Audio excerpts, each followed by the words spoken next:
If you want to be a wise guy, then it pays to have a little wisdom.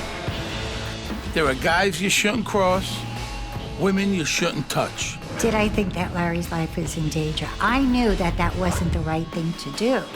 You know, love does funny things. This is the story of how a promising young gangster, Larry Champagne Carrozza, met his end. What choice did I have? What could I say? Oh, no, I'm not going to do it. Larry don't deserve that.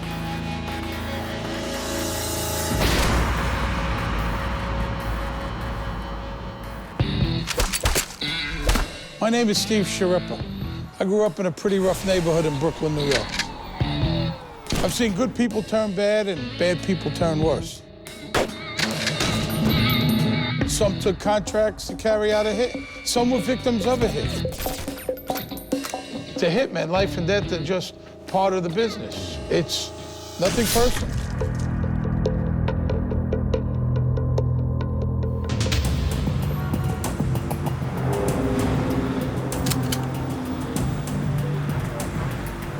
Big Sal Mischiota is a mafia hitman.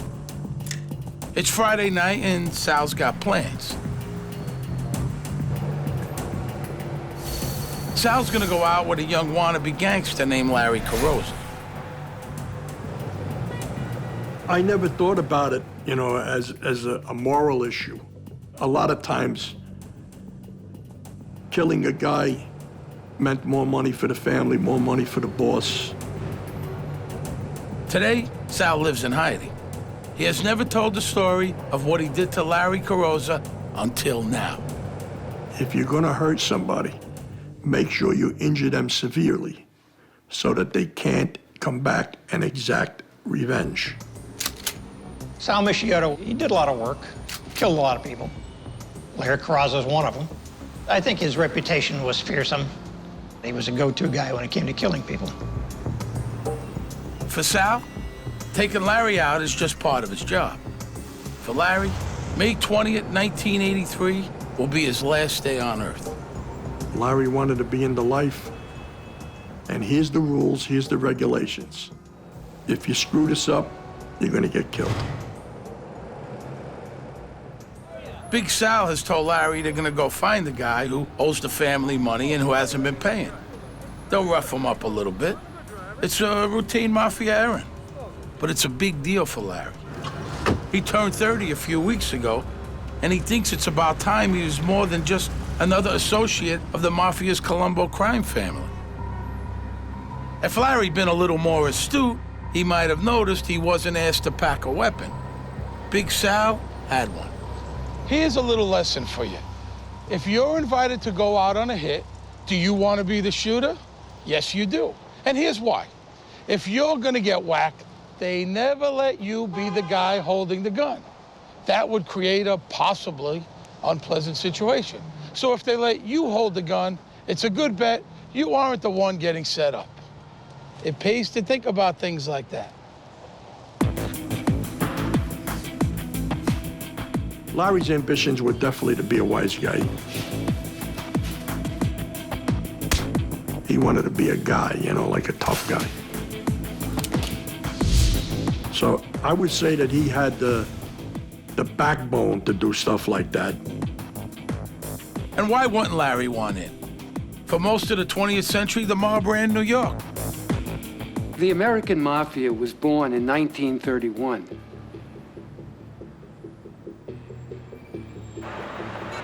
Certain sections of New York belonged to different families, and Brooklyn would just happen to be the place that the Colombos resided by and large. The Colombo crime family is one of the 5 families in New York, and they control a myriad of illegal activities. Their traditional methods of money were loan sharking, gambling, and although they didn't like to admit it, they were into narcotics. It was overwhelming. I mean, they had a grip on all of New York. Nothing went on in New York without the mob having its hand in it. Basically, any way they could make a buck, they did their best to get into it and make as much money as they can. The Colombo family did have a reputation for being a family that you didn't want to fool with. They did not hesitate in using violence. They were mythical in a lot of ways. in terms of their power and their ruthlessness. 9 out of every 10 made men in a mafia family have some way been involved in a murder. All the mafia families are violent. None of them has a reputation for being nonviolent. They believe whatever their interests are paramount. And their interest, if it has to be protected by murder, even multiple murders, that has to be carried out. Like most gangsters, Larry Carrozza has a cover, a legitimate job. Jobs help keep the cops from getting too curious about what you do for a living. Larry was trained as a mortician. Ironic for a guy who aspires to a career of sending the unwilling to early graves. Larry Carrozza was an undertaker. He was a very likable guy. You know, everybody that I knew liked Larry. Larry has just hit 30. He's been auditioning for years. You know, running scams with his mafia pals. But moving from being connected to actual membership in a mafia family is tough. Because once you're in for life. And if you don't work out, well, let's just say the Human Resources Department does not do layoffs. If they feel they need to kill you for any reason, they'll kill you just like that and you're gone.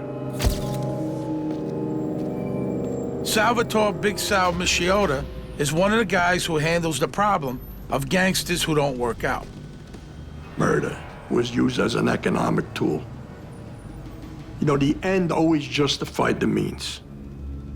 But why is it that Larry Carrozza is going to end up a customer at his own funeral home? What we've got here is not a whodunit, but a why do it. It didn't have to end that way. In the years before he got whacked, Larry Carrozza was a promising young gangster. His future looked as rosy as his cheeks. And the ladies sure go for that fresh-faced young tough guy. Larry Carrozza was very charming. He was like an all-American kid. He was like an all-American guy. It's a good thing that Tina likes Larry. He's kind of a fixture in our house. Tina and her husband, Sonny Francis, are mafia royalty, and Larry's mom and dad are part of their circle. So what could be better than for the kids, Larry and Gia, to fall in love? Well, there is a problem. Larry's already married. He has 3 kids. A limousine was picking her up 2 nights in a row, and I said, "What is going on? I want to know. I saw a guy in there. What's going on?" And then she fessed up to me and told me that she was going with Larry Carrozza. And I said, "This is a problem. This is a serious problem. You know, you can't do that." Well, I love him, and that ends that. It was a serious problem for a whole bunch of reasons. For starters, Gia Frances wasn't just any Italian-American teenage beauty. Her pop, Sonny, was an important guy in Larry's community. A well-known guy. Trouble is, what he was known for. In his heydays in the 50s and the 60s, Sonny was a very feared guy in the Colombo family because of his reputation as being a very callous killer. He wasn't one to go to Disneyland. He was busy all the time, but he was sensitive with his children. He was a good father. John Sonny Francis was probably the most prolific killer in the history of the mob. I mean, he killed a lot of people. But at home, Sonny is just dad, a proud pop with a lovely wife. Tina is a legendary beauty who, like her daughter, has a soft spot for tough men. My family did not want me to marry him. Oh, they did not. Absolutely not. But I knew what I was getting into. I met Sonny at a dance, and he walked in with a lot of men, and I just assumed the fact that everybody was greeting him, he was some sort of celebrity or something like that. Gia isn't Sonny's only kid. He and Tina have a whole brood. Their oldest is Michael, and that's another problem with the whole Gia-Larry romance. Michael is Larry's best friend. He and Larry have been like peas in a pod for years. Michael and Larry were like inseparable. They were very close. So Larry was in a position where he was in Michael's company every day, and he knew the whole family. He was like part of their family. So Larry's a fixture in the Francesi family. Pals with Mike, charming mom, trying to get in with Sonny and falling in love with Gia. But here's another problem. Mobsters don't really have friends. They have associates. Larry might see Michael as his best friend and partner in crime, but Michael and Larry are on the move. They want to make it as new types of mobsters. The kids like easy money, sure. I mean, the apples, they don't fall far from that tree. But Michael Francese and his buddy Larry Carrozza were different from their dads and that whole older generation. It was the disco era. They called the old guys Mustache Pete's. Then there was an influx of all these new, young, Americanized gangsters. The new me generation culture makes the old guys uncomfortable. The old school guys, they try to keep a lid on violence. It's bad for business. The youngsters, they don't do low-key. You know, they hit the street running and they just wanted to do everything they could get their hands on. And they were ruthless. They killed for no reason. They killed for any reason. They made up reasons. I mean, it was just totally out of control. It was wide open. Everything was wide open. Cops were on the take. Drugs were big. The talk around town was who was getting made and who was doing this and who was doing that, you know. And, you know, the disco places were full of guys, you know, wise guys and made guys who go in there, you know, it was their time to shine, you know. Larry Carrozza is not a subtle guy. Thanks to the scams he and Michael have going, they're both doing very well. And when Larry does well, everybody's invited to the party. Larry Carrozza liked the good life. Dom Perignon was his thing. He became known as Champagne Larry Carrozza.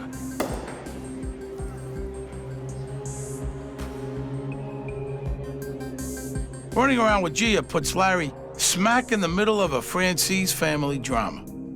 Gia's a problem child.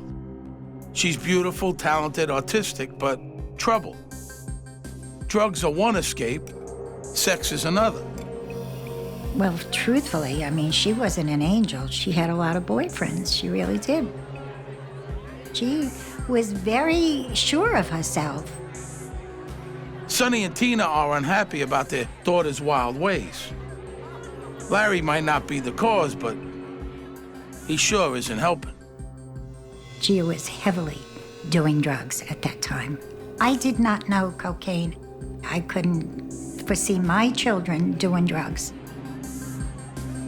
Oh, sure, Larry's a family friend, but playing the married Romeo to Gia's junkie Juliet isn't a story that's likely to end with happily ever after. In the old school way of thinking, Larry was making Sonny Francese's teenage daughter Gia into a home-wrecking tramp. Did I mention Gia's dad was old school? That he was notoriously vicious? Yeah, I think I did. Larry was making what we call these days some bad choices. It would have been a big mistake for Larry Carrozza to involve Michael Francese's sister, anything to do with narcotics or have a relationship with her. It was not smart. Did I think that Larry's life was in danger? I knew that that wasn't the right thing to do, but I just felt that we were gonna get past it. But, you know, love does funny things. But like most people in love, Larry is oblivious. He's happy, and as far as he knows, the whole world is too. That spring of 1983, Larry might have thought things were coming up roses. Before summer, they'd be daisies, and he'd be on the wrong side of them. Larry, Larry, Larry.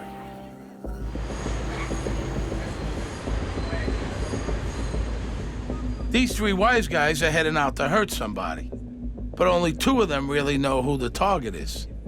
This guy here is the odd man out. For Larry Champagne Carrozza, this is a one-way trip. Larry might believe he's surrounded by friends, but his circle includes some very dangerous people. And he's been doing things that upset them. Maybe all that bubbly has made him a little forgetful. After all, in the Mafia, there are rules to follow and toes too dangerous to step on. When you took the oath, when they inducted you, you became made, you got your button, you were in it for life. I felt that everybody that entered those doors knew what the rules and regulations were and knew what the penalties were if they broke one of those rules or regulations. The family you belonged to, the organized crime life, the Mafia, the La Cosa Nostra, that was your life. And you did whatever you were told to do.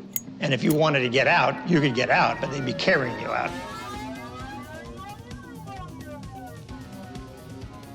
One rule was to keep your hands off of other mafiosos' wives and daughters.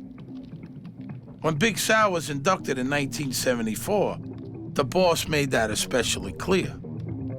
He said that you could never dishonor anybody in this family or any other Cosa Nostra family by fooling around with their wives, their daughters, any of their relatives sexually or any way. You sold your soul to the devil. Once you shake hands with the devil, you never get that stain off your hands.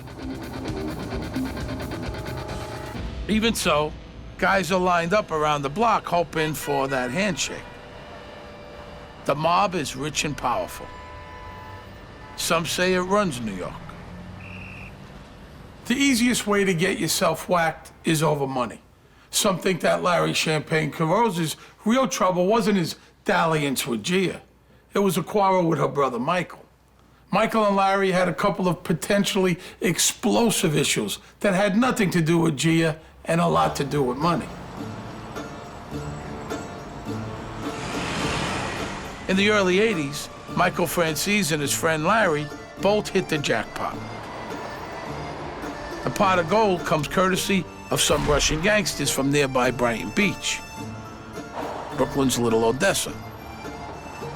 This so-called Russian gangsters came up with a oil and gas bootleg gasoline scheme whereby they would sell gasoline at service stations, collect the money just like any other service station, and not forward the federal excise taxes to the federal government. Say they would sell to a gas station gasoline that actually cost $1, but there was 40 cents in taxes. They would collect $1.40, and they would keep the 40 cents. And it meant millions. According to Big Sal, it was actually Larry Carrozza who got the whole thing rolling by introducing his friend and partner Michael to some of the Russians. Now, as the Russian gangsters were doing this, they felt they needed protection from other gangsters who were going to try and come in and take over their scheme.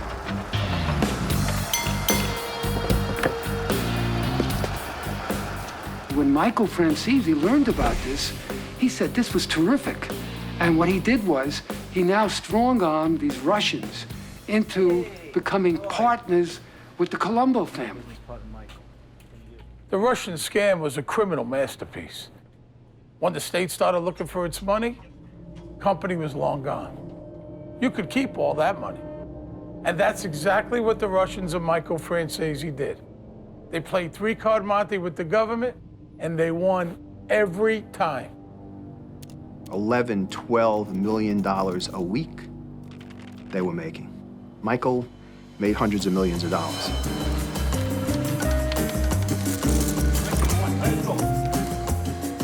In no time at all, Franzese and Carrozza will live in a gangster's paradise. They were both making good money. One way or another, cash, as they say, was always on hand. But it turns out that Gia's affair with Larry isn't the only dangerous secret at the Franzese dinner table. Although Michael's making millions on the gas scam, he manages to keep that information from his mafia bosses. According to his mom, Tina, he doesn't even clue in his own dad. Sonny didn't know what was going on. We didn't get any money from it. I don't know how to explain that any better. We never saw a dime.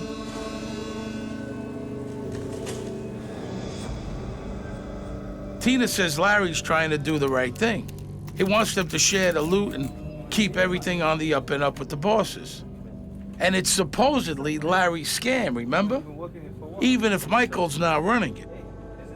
Nobody knows if Larry ever spilled the beans about Michael keeping the money. But Tina notices that as her son grows richer, his friendship with Larry is cooling.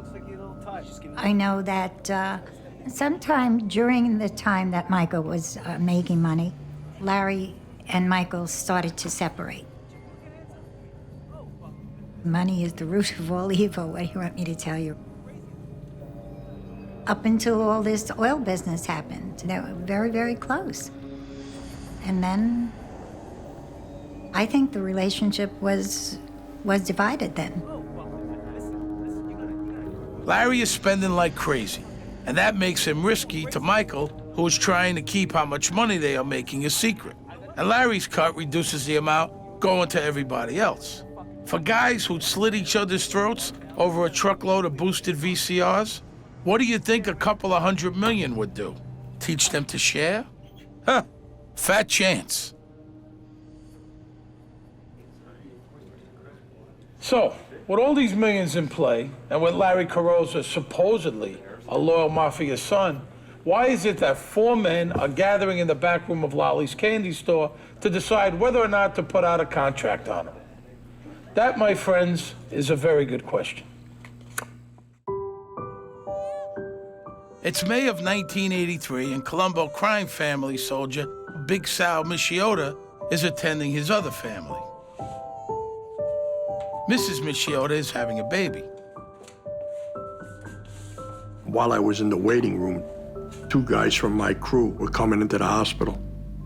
And they weren't the 2 guys that I thought would come to see if I was doing okay or my wife was doing okay. I knew that there was something up, you know. When they said we have to do something, I know what that terminology means. We gotta kill somebody. So I was a little upset by it. Doesn't anybody know how to kill somebody? What, are they gonna come and bother me? My wife has given birth here. But I understood that it was a serious situation, you know, and I didn't need to show my teeth, because that's the last thing I wanted to do was provoke anybody. There's no doubt that Big Sal was known as either a hitman or someone who'd go along.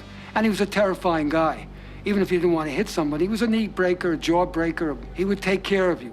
So he was feared. So I said my goodbyes, and I went with them, and we went to the candy store on Avenue U. It was no accident that Big Sal was tapped for the Carrozza job. I mean, he was big. Add to that, disciplined, efficient, and a master craftsman in the killing trade. Sal was the Colombo go-to guy for arranging sudden departures. If the destination was eternity, then Big Sal was the Colombo's in-house travel agent.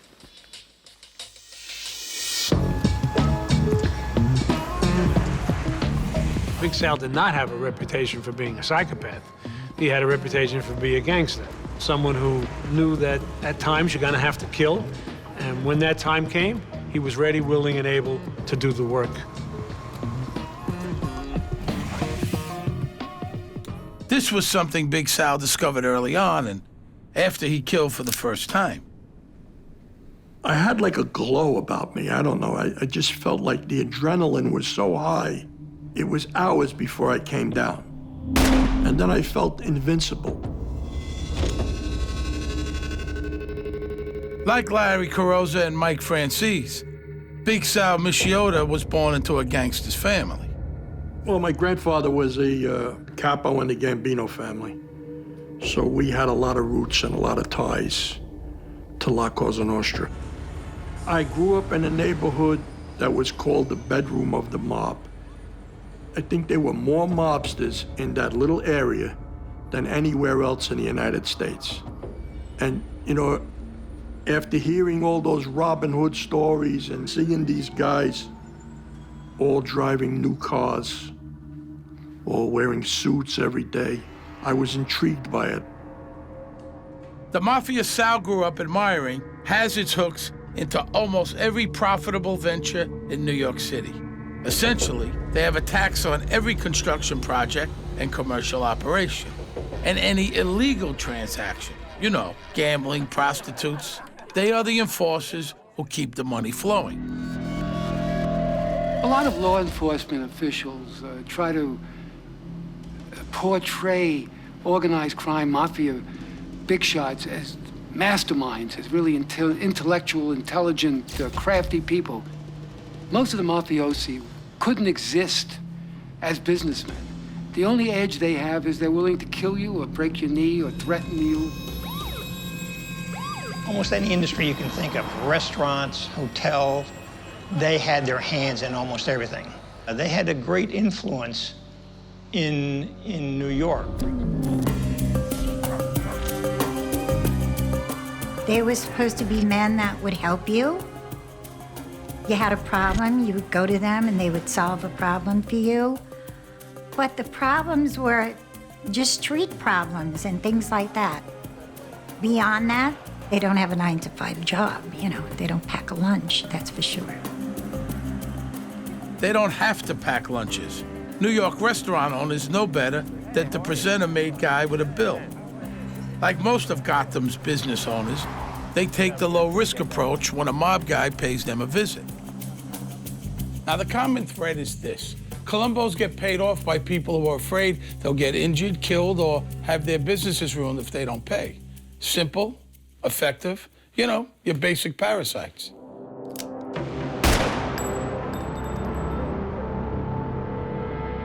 The tools of their trade are fists, knives, and guns. Mostly guns. Big Sal could use any of them, but he had a special feeling for firearms. You know, the guns are an extension of you. I knew how to break down weapons, how to take care of them. I would take it apart, clean it, dry fire it. If you don't take care of the guns and they jam and you're in the middle of the street, what do? Well, I had to go to the range and shoot a lot. I had to be good at it. You learn fast how to be good at it because it seemed like I was always the one that had to go do it. It's his lethal skill that gets Michiota pulled out of the maternity ward and into that meeting in Lolly's candy store. The back room of Lolly's candy store certainly doesn't look like a courtroom, but it is. You really don't want your case to be tried here. For one thing, you don't have any of those rights the government has to respect. In fact, you won't even know about it. There are a few versions of who called this meeting and why, but there's no dispute about whose case was on the docket. Larry Champagne Carrozza. The main guy Sal Michiota has to meet is Joe Tomasello. Joe T, a Colombo underboss. Well, you know, so I went there, sat down at the table with the two guys that came to get me and Joe. And Joe says, you know, Sal, we gotta kill Larry. Officers get killed for not paying attention to the rules. There are any number of rules that gangsters can violate that carry the death penalty. Fooling around with somebody else's wife is the obvious one. Stealing money from the boss is another good one. Obviously, being a cooperator, being an informant. All of those reasons are reasons to, earn you the death penalty in the mob. Big Sal's loyalty is beyond reproach, so he can protest about killing Larry, and he does. So we looked at each other, and then I took it upon myself to ask him, what in the world did he do that he's got to get killed? And Joe says, I'm not supposed to tell you this, but he was f***ing around with Michael, Francise's sister. So I said, Jesus, Mary and Joseph, I don't know if I believe that. I says, I'll do whatever we got to do, but I just find that hard to believe. I mean, the prevailing wisdom why Larry Carrozza was killed was because he disrespected Sonny Francese by getting Sonny Francese's daughter, Gia, involved in drug use. he was fooling around with her while he was married. But is fooling around with Gia the real reason? Big Sal doesn't think so. I don't know that. Unless it was convenient for you to have that as an excuse to get rid of Larry so that you could grab all the gasoline money. Because we're talking about a lot of money here. There's some things about this story nobody's ever gonna know for sure. Remember, just about everybody involved is a convicted criminal. Big Sal says he was told it wasn't Sonny who filed the beef against Larry, it was Michael. But that's not the way Michael tells it. So Michael Frances says he had nothing to do with his former best friend getting whacked. Frances does admit he knew the hit was gonna happen. Now, in Michael's version, he tried to save Larry. He put his version in his book, Quitting the Mob. In Michael's story, it goes like this.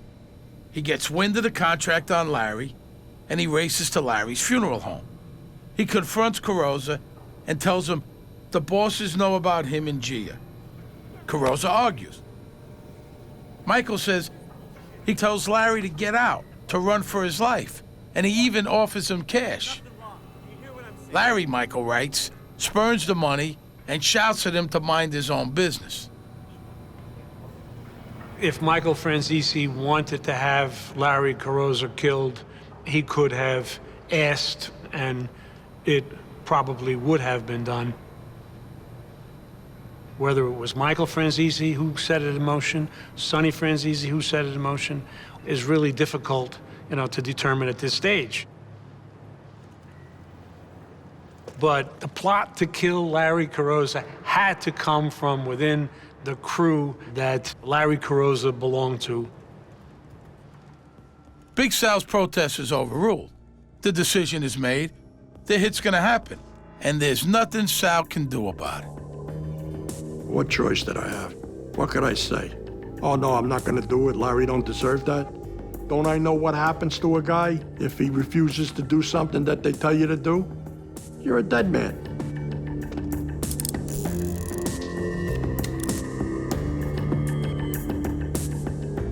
Big Sal, whether he liked it or not, was going out with his friend Larry for the last time.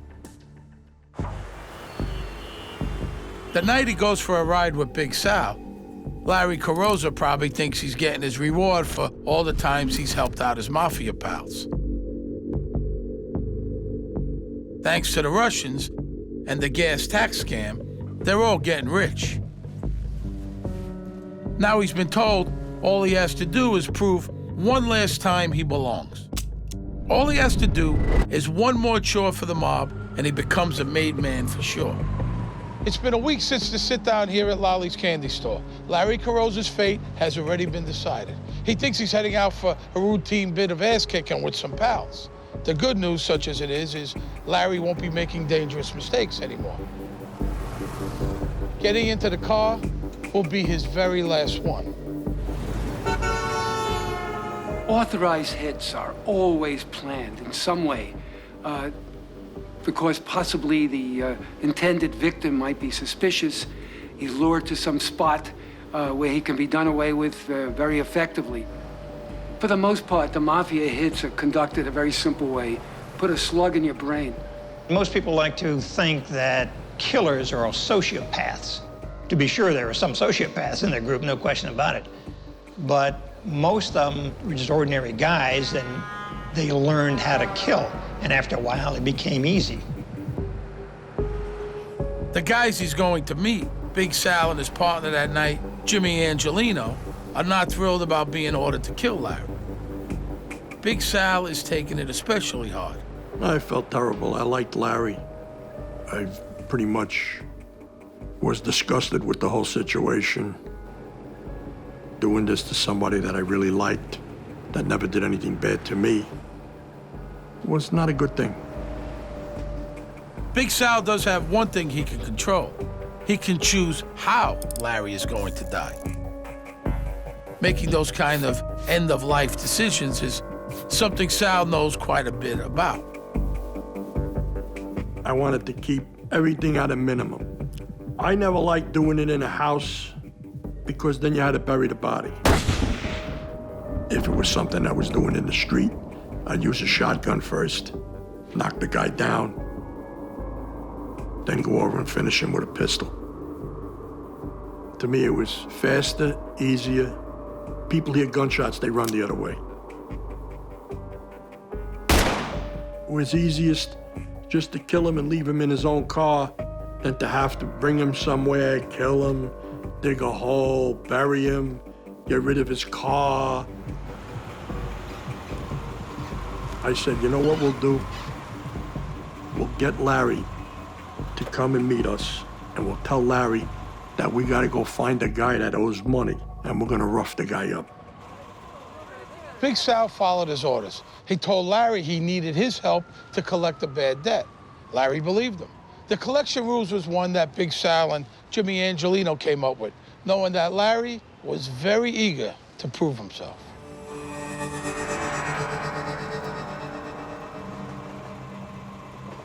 Big Sal tells Larry to show up alone and in a vehicle that can't be traced back to any Colombos.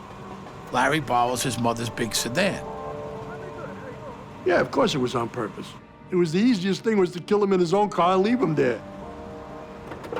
And when I opened the door handle of the car, I used the sleeve off my shirt not to touch the door handle. And I had the gloves in my pocket when I first got in the car.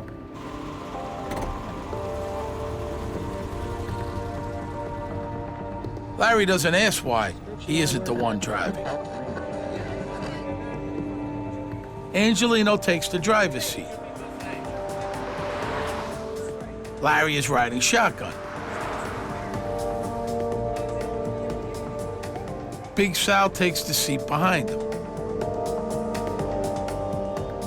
Once I was in the car and everybody was talking and listening to the radio, slowly but surely I started to slip the gloves on. I had the gun also in my pocket, and then I was ready to go.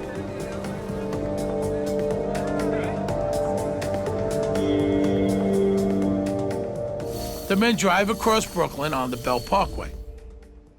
They pull into a residential area not far from the Verrazano Bridge. We got where we were going. I kind of took control. I said, Jimmy, you go up and ring his bell and get him down here. And then when you come down with him, Larry and I will get out and we'll hammer him, you know? It was a .38, 5-inch barrel revolver. I didn't want to take any chances with automatics. Jamming up because I was in a car, and the gun had a fire or I was in trouble because once I made my move, if I didn't take him out, I got a problem on my hands.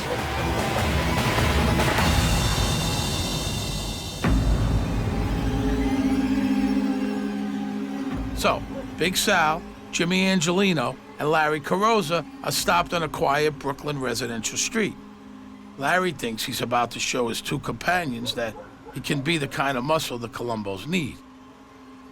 He thinks he's passed the test to become a real gangster. That happy thought is his last. Larry Carrozza never sees it coming.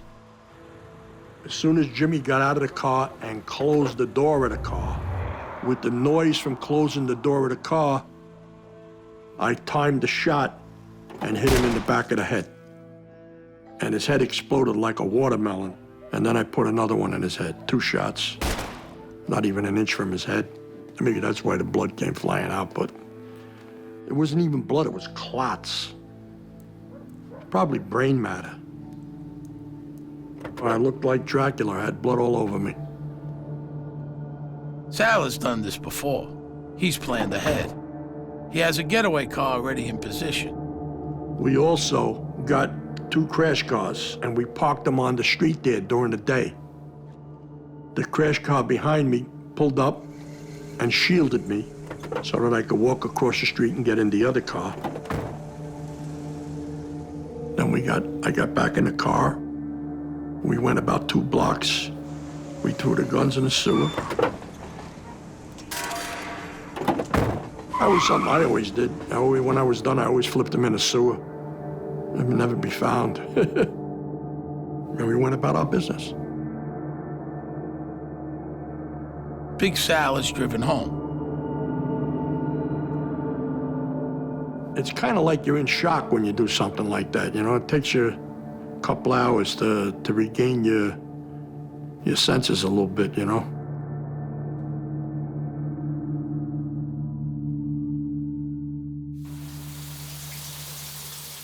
And I came out of the shower, had something to eat, called my wife at the hospital, and I went to sleep. Larry Carrozza's body is found later that night. There are no fingerprints in the car. The gun is never found. He is 3 weeks past his 30th birthday.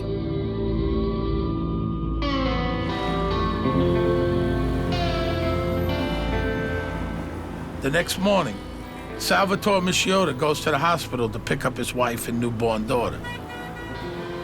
Life goes on.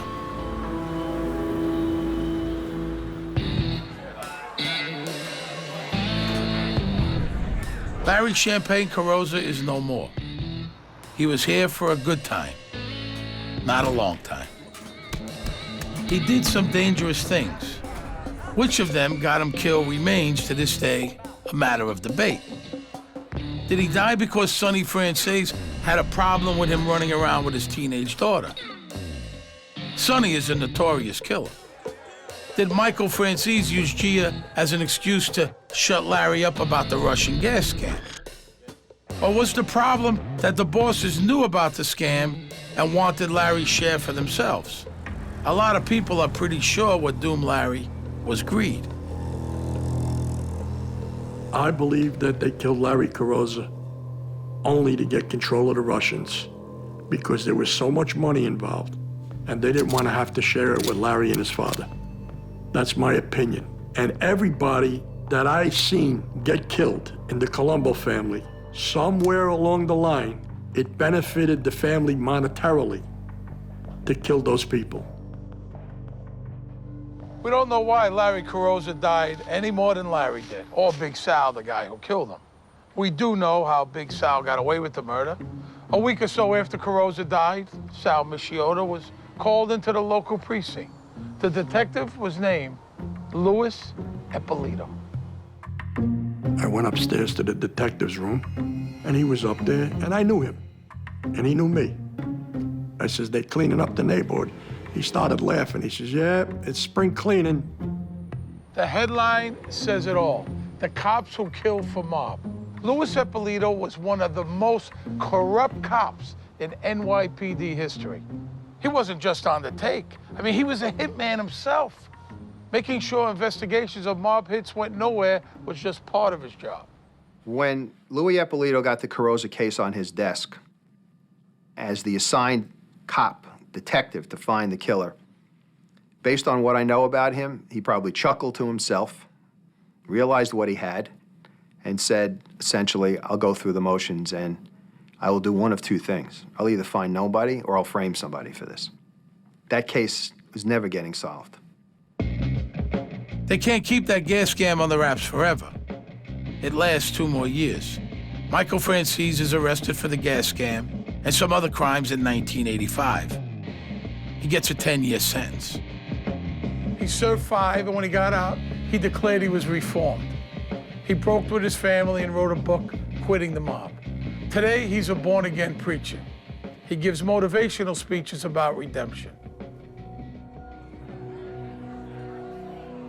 There is no second act for his sister.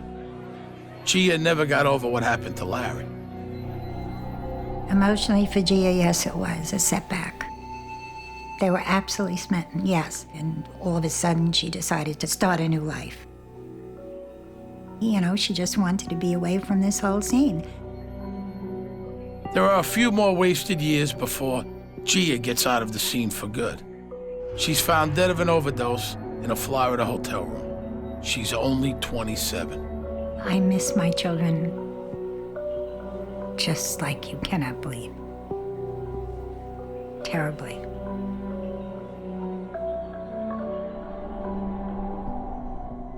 In some ways, you could look at the murder of Champagne Carrozza as the beginning of the end for the mob, too. I mean, not because Larry was so important. I mean, he was just a thug with a nice personality. The canary in the coal mine isn't important either. But when that bird keels over, the miners know it's time to get out. It took Big Sal another 10 years to do that. Crime is the only life he knew. But Sal knows that what he'd done unto Larry would surely someday be done unto him. You know, that old golden rule? I was paranoid every day. I was paranoid every day that my number was up. I was always watching everything, trying to notice if there was anything going on under the surface. You know, I was always at high alert. So in 1993, when Big Sal finds himself on the losing side of a Colombo family civil war, one of his friends proposes a meeting with the other faction. The friend was told there'll be no hard feelings. Bygones would be bygones. Big Sal smells a rat. Unlike Larry, Sal knows when he's being set up. I was around those guys for years. I know how they think, and I know how they operate. And I would say without exaggeration, they're gonna kill me within 15 minutes. Sal's been a hitman long enough to know when it's time to get out of Dodge. And he does. He skips the meeting. I've had my full of that lifestyle. I couldn't handle it no more. My kids started to get a little older. You know, I brought them into this world. I had to be a father to them. So I made a decision, spoke to my wife about it. My wife said, do whatever you need to do that we could stay together as a family. And that's what I did. Sal goes to the FBI. He tells them everything he knows and a few things he makes up. He testifies against his former Colombo colleagues. Sal serves 5 years himself. Since getting out, he's been living in hiding. But he keeps most of his family together. Larry Carrozza's 3 kids, on the other hand, grow up without a dad. For Big Sal, the end of Larry Carrozza's life was a turning point. He knew Larry didn't deserve to die. Sal became disillusioned with, and eventually disgusted by, the guys who told him to do it.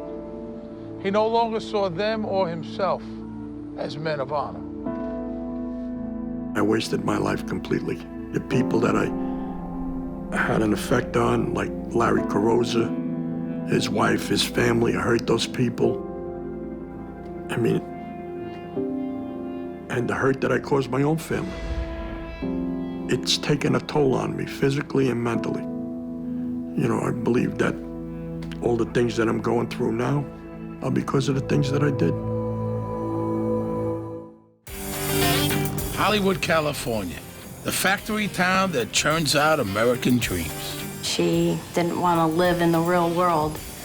She wanted to live in the fantasy world where everyone bowed to her feet.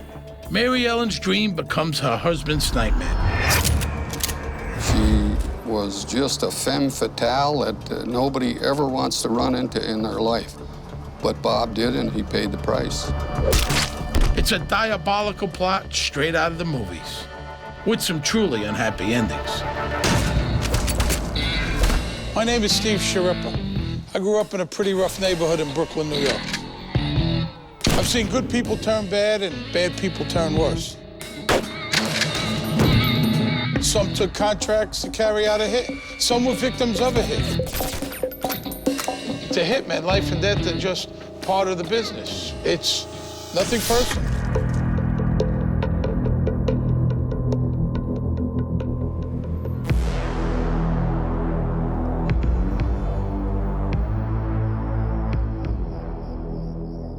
It's early December 1988. A 2-bit drug dealer named Jimmy Bernstein is getting ready to do what hitmen call a piece of work. Bernstein's target is Bob Samuels. Samuels is a nice guy who's made a solid career working on Hollywood production crews. But he never figured on a starring role in the bizarre story of his own demise.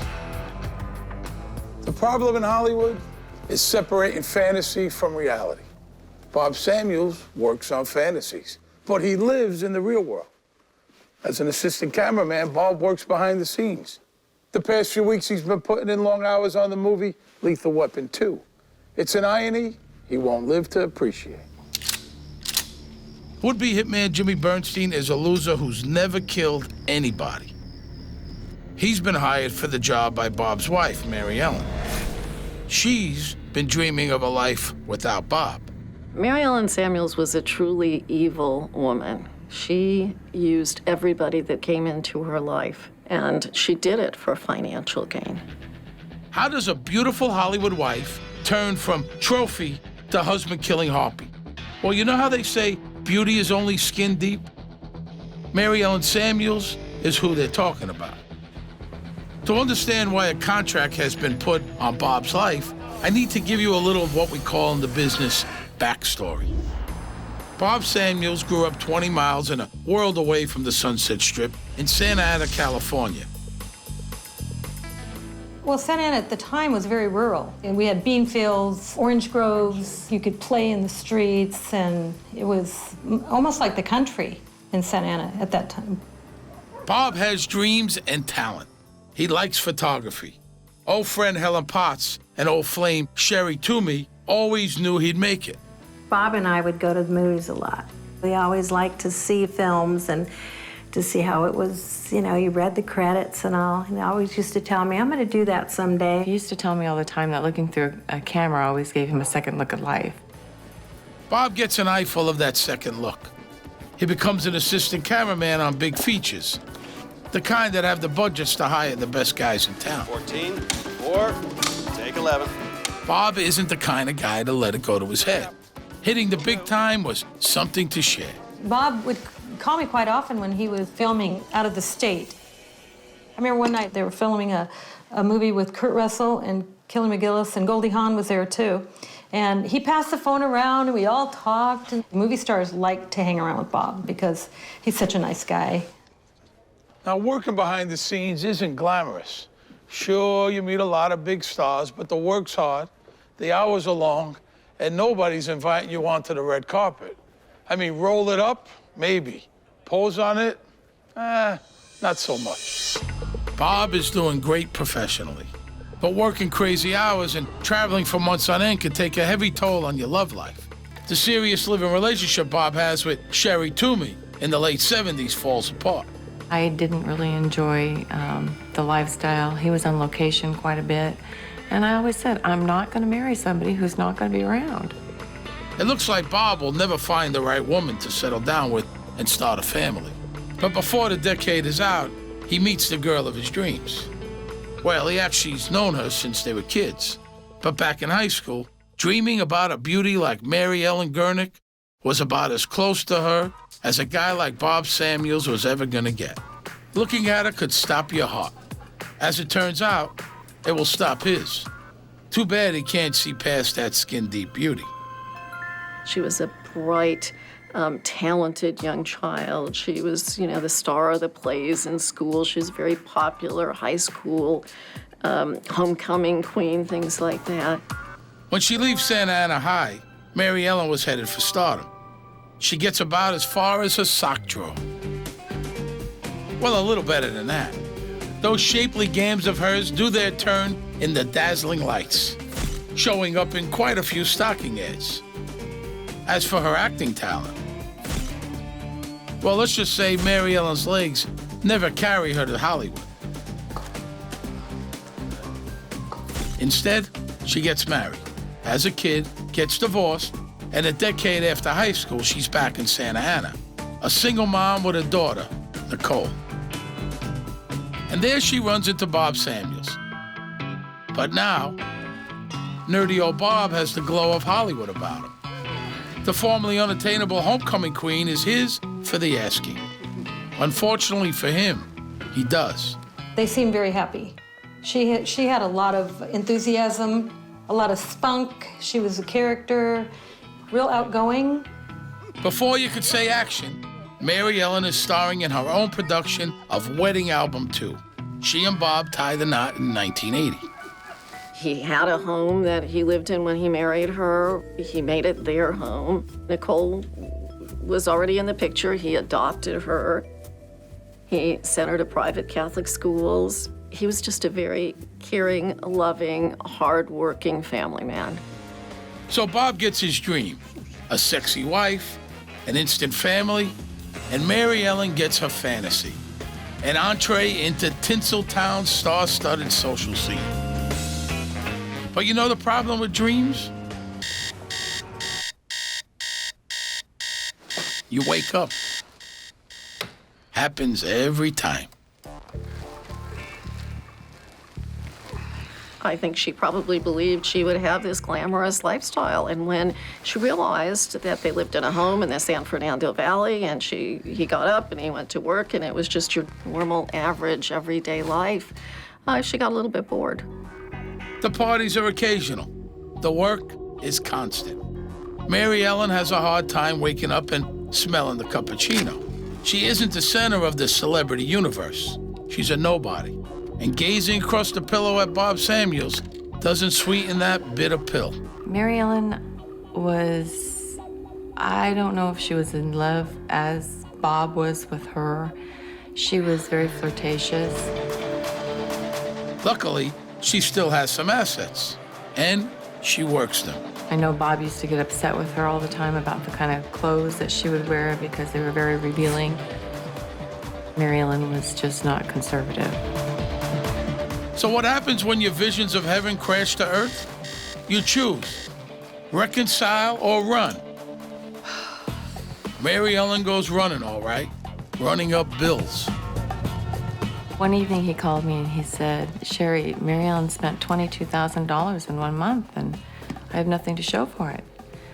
And so I think at that time is when he realized there may be a problem. She also finds a crowd who treats her like a star, but they aren't exactly A-listers, more like degenerates, and she's very close with her fans. She'd have herself a boyfriend, you know, different ones, and she was running with a real unsavory bunch of people. Bob was aware that Mary Ellen cheated on him. They broke up several times, but then Mary Ellen would always lure him back again. When people told him, you know, maybe you should have second thoughts, but he was determined to stay married. He wasn't the type of person to fail at anything. So, Bob had a plan to save his marriage. He bought Mary Ellen a sandwich shop. Now, that sandwich shop, it's kind of the whole story on a bun. The guy's thinking, I know what the little woman needs. Something to do, you know, a little mad money. But that's not her dream. It's her nightmare. Slinging subs into San Fernando Valley? Oy! And she's thinking, boy, did I hitch my wagon to a dog? This boy's gotta go. For all of its glamour, Hollywood is a dog-eat-dog town. If you don't make it as a top dog, you become a marginal mutt like Jimmy Bernstein, a shifty, low-rent opportunist. Jimmy carries a business card that reads, James V. Bernstein, specialist. But his only specialty is posing as a player. Thanks to Mary Ellen Samuels, he's a player tonight. And the game is murder.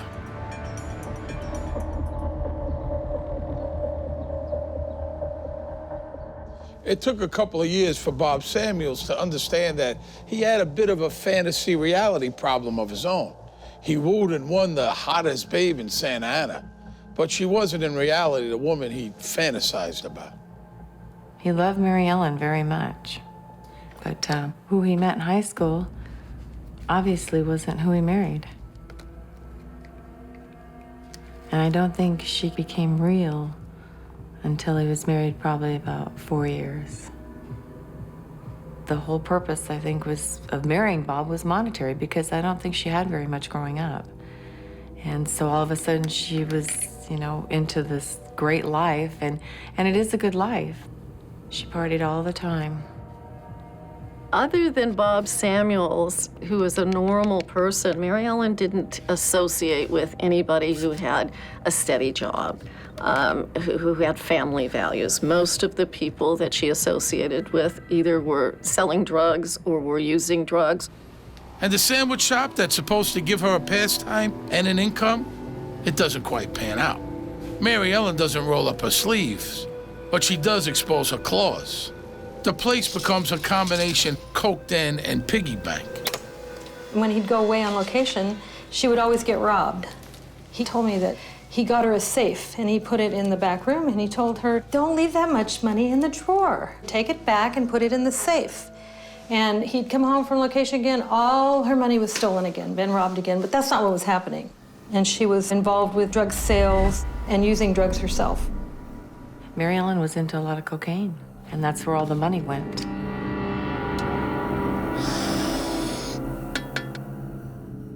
Poor Bob tried everything. He begged, he pleaded, he read books about how to keep a marriage together. Mary Ellen had no time for it. For one thing, she was busy bringing daughter Nicole over to the dark side.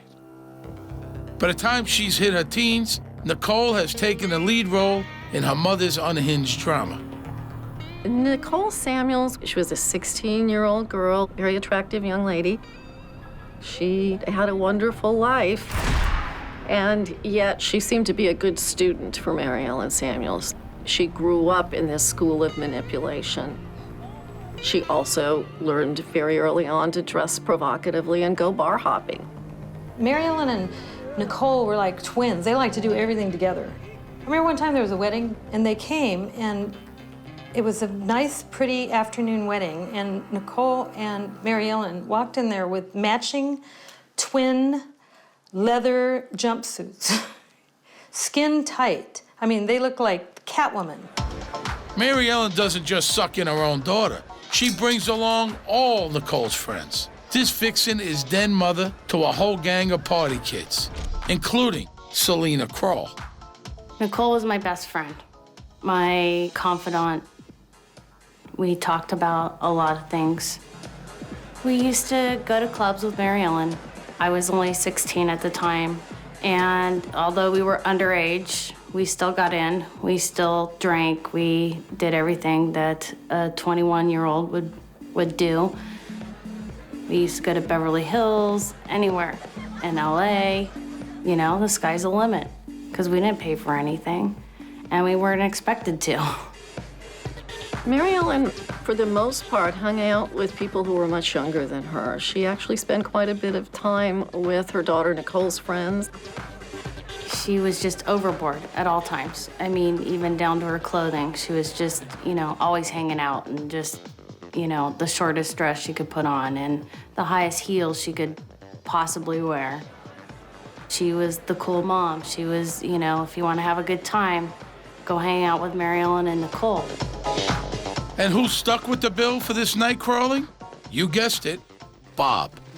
But what hurts more than the bar tabs is financing his adopted daughter Nicole's transformation into a mini version of her mother. Let's not forget Bob has raised and cherished Nicole as his own. Bob was so unhappy, you know, with the situation because Mary Ellen was not a very good mother and not directing her in the right way that she should have done. Finally, in 1986, Bob admits to himself that he and Mary Ellen are doomed. After 6 years of tumultuous matrimony, Mary Ellen moves into a condo and takes Nicole with her. Bob is devastated. She does fine. And why not? The bills still go to his house.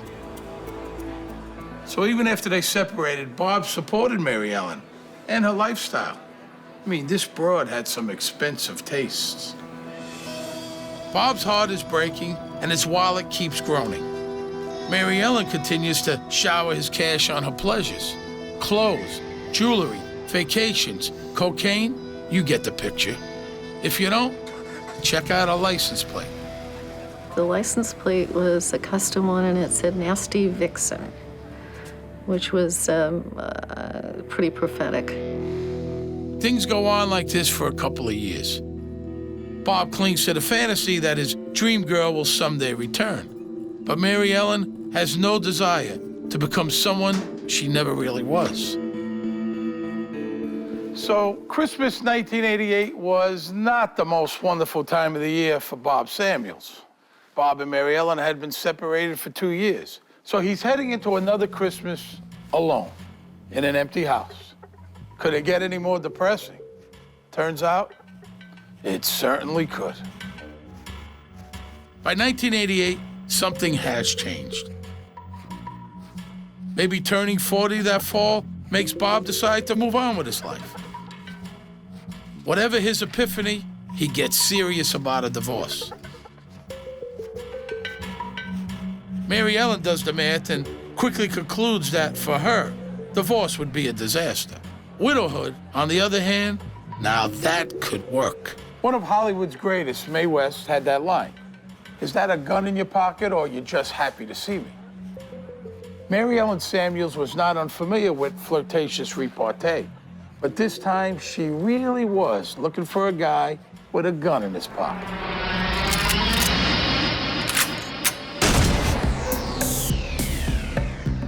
By the fall of 1988, with divorce looming, Mary Ellen Samuels is getting desperate. For 2 years, she's been trolling amongst LA's bottom feeders for someone she can beguile into bumping off Bob so she can get all he owns. She spent 2 years pretty much talking to everybody that she met in those circles about how much she hated her husband and how much she wanted to have him killed. But it's kind of like her acting career. No one takes her seriously. Maybe it's that her plots seem straight out of Tom and Jerry cartoons. She talked a lot about a lot of things. And it wasn't this one scenario, it was 100 different scenarios. Let's drop something on his head. Let's have the garage door opener come down on top of him. She told so many people that it was kind of comical. If you're looking to have someone killed, discretion might seem like a good idea. It's unbelievable that nobody calls the cops. Gives you an idea of the crowd Mary Ellen's running with. There were a couple of people who appeared to take her up on it, at least 2 or 3 occasions, where people agreed to have Bob killed or to kill Bob, only to take the money and run. I was still young at the time and naive. You don't really think that people are gonna do something like that. Maybe old Mary Ellen was just getting a little long in the tooth to inspire homicide, even for money. But Nicole, now, she was a babe.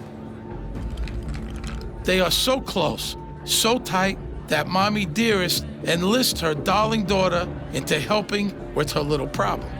She used her 16-year-old daughter to look for a hitman. She drew her 16-year-old daughter into this evil plot.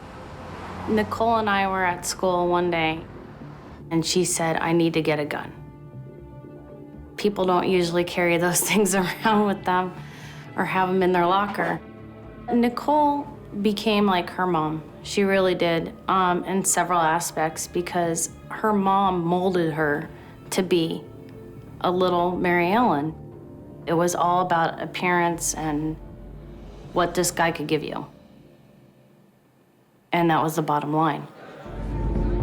Even baiting her honey trap with Nicole isn't an instant success. But Mary Ellen has a predator's eye for picking out the vulnerable or weak-willed.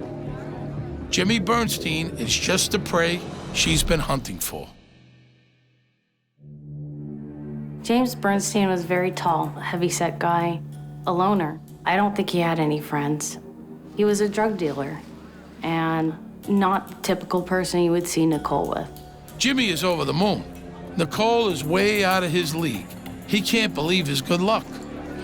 She needed something from James Bernstein, and that's why she was with him. Jimmy Bernstein even asked her to marry him.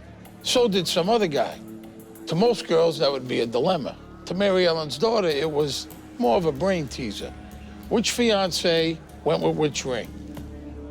Nicole had 2 engagement rings, and she would switch them back and forth, depending on who she was seeing or not seeing. It was pretty much a yo-yo game. Jimmy doesn't know he's one of a pair of potential grooms. He's only engaged to one girl, and he loves her. So, Jimmy's in love, and now Mary Ellen spins him a tale. She tells him that Bob Samuels is an evil, abusive man who's been raping his beloved Nicole since she was a kid. Mary Ellen started talking about how he used to abuse her and how, she needed to take care of it because she couldn't live like this anymore. She had, I think, a black eye, and maybe some bruising around her neck or her shoulder. And she told the neighbors that Bob had beaten her up. And it turned out that she just had plastic surgery. And she was just using this plastic surgery and the natural bruising to perpetrate this myth. So there was never any evidence. Jimmy swallows it hook, line, and sinker. Nicole pretended to be engaged to Jim Bernstein while she was engaged to somebody else to draw him into this plot so that he would feel so outraged at what they claimed was happening to them that he'd go out and have Bob killed. They wanted him to do it with sort of a sense of righteousness, like, you know, riding their white horse into the sunset, trying to save these damsels in distress. That was part of their manipulative brilliance. So Jimmy's being played for a fool, but it's hard not to empathize with the guy. He really thinks the girl he loves is being abused by an evil, evil man. I mean, what would you do? Would you cross the line? Mary Ellen had herself a hitman. Robert Samuels was not an abusive husband, although that certainly is what Mary Ellen and Nicole wanted the world to believe. So just as the 1988 holiday season is getting up to speed, Jimmy Bernstein is fired up with a misplaced desire to protect his beloved. Perfect timing for Mary Ellen, who seems to have gotten wind of Bob Samuels' new resolve to cut her loose. She even feeds Jimmy cash to keep his anger stoked and his mission clear, a whopping $1,500. As for Bob, he sees Mary Ellen and Nicole from time to time. Too bad that Spider-Man movie is stuck in development. If he was working on that one, he might know what his spidey senses are picking up. We had talked, and he had told me, he said, I think there's something going on. You know, he goes, I don't know what it is. He told me that he had had a great life and that he had done everything that he wanted to do in life. And I said, well, what are you saying? Because it really surprised me by the way he was talking. He had a premonition.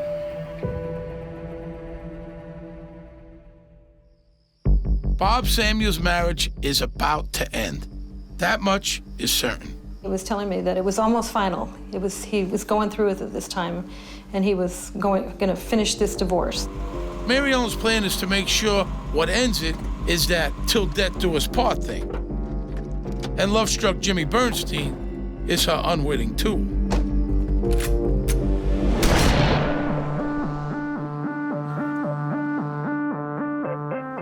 When you're watching a movie, you don't think about what goes into making it. Bob Samuels is one of those guys who made sure everything was perfect, so that when the lights go down, we're transported into a story that seems real. In her own way, Mary Ellen was a great actress. In the dim lights of those sleazy San Fernando bars, she nailed the part of the abused and protective mother. And that act tricked a guy who got another guy who got a gun, and 2 days later, showtime.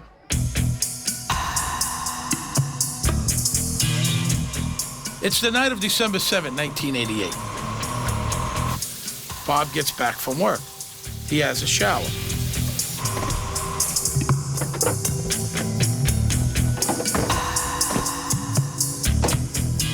Somebody gets in the house somehow. Bob has bought a tanning bed. Hey, you gotta look your best when you work in showbiz. The cops think he might have been headed to it. Who knows? Wherever Bob was going, he never gets there. He is jumped in his front hallway, clubbed, hurt bad, but still alive. A pillow is put over his head.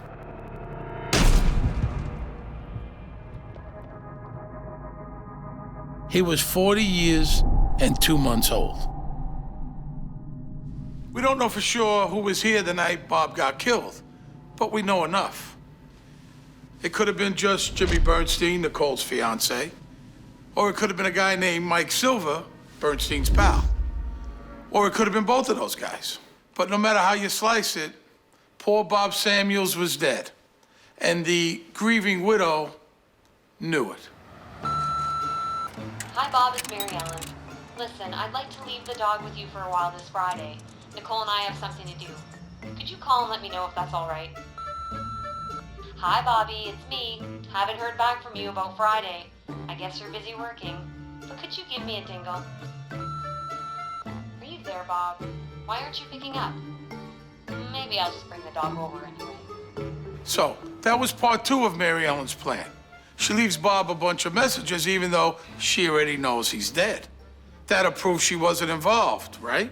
I mean, who leaves messages for a dead guy? She let him lie there dead in the hallway for 2 days, leaving message after message to his corpse. Then finally, Mary Ellen and Nicole turn up at the house, just like the messages said. Bernstein has been told to make the hit look like a burglary gone wrong, but he flubs it. So what do Bob's wife and daughter do? If you want something done right, you do it yourself. They pull out drawers, they topple furniture, they even take a crowbar to the door frame until it looked like, well, a fake burglary. Nicole called me the day after it happened. It's done. We went to the house. He was there. It didn't look messed up enough, so we messed it up some more. Yeah, I didn't want to know that. I didn't think it was going to happen in the first place, and then to be put in that situation, I just didn't know what to do at all. Satisfied with her handiwork, Mary Ellen finally calls 911. Detective George Daly gets the case. Mary Ellen called 911 and said that she had gone over to her husband's house, having not been able to contact him by phone. And when she got there, found him lying deceased in the hallway. And as such, she, like all other family members, start out as persons of interest. And once they're ruled out, we go on to, other things. So we took her story for what it was, and we worked our way through everything else from there. But right from the get-go, things look screwy. It was amateurish. You could tell just that a burglary hadn't occurred, that this scenario was set up. The flaw in Mary Ellen's plan? She forgot to take anything valuable. Detectives pick up on little details like that. That's why they call them detectives.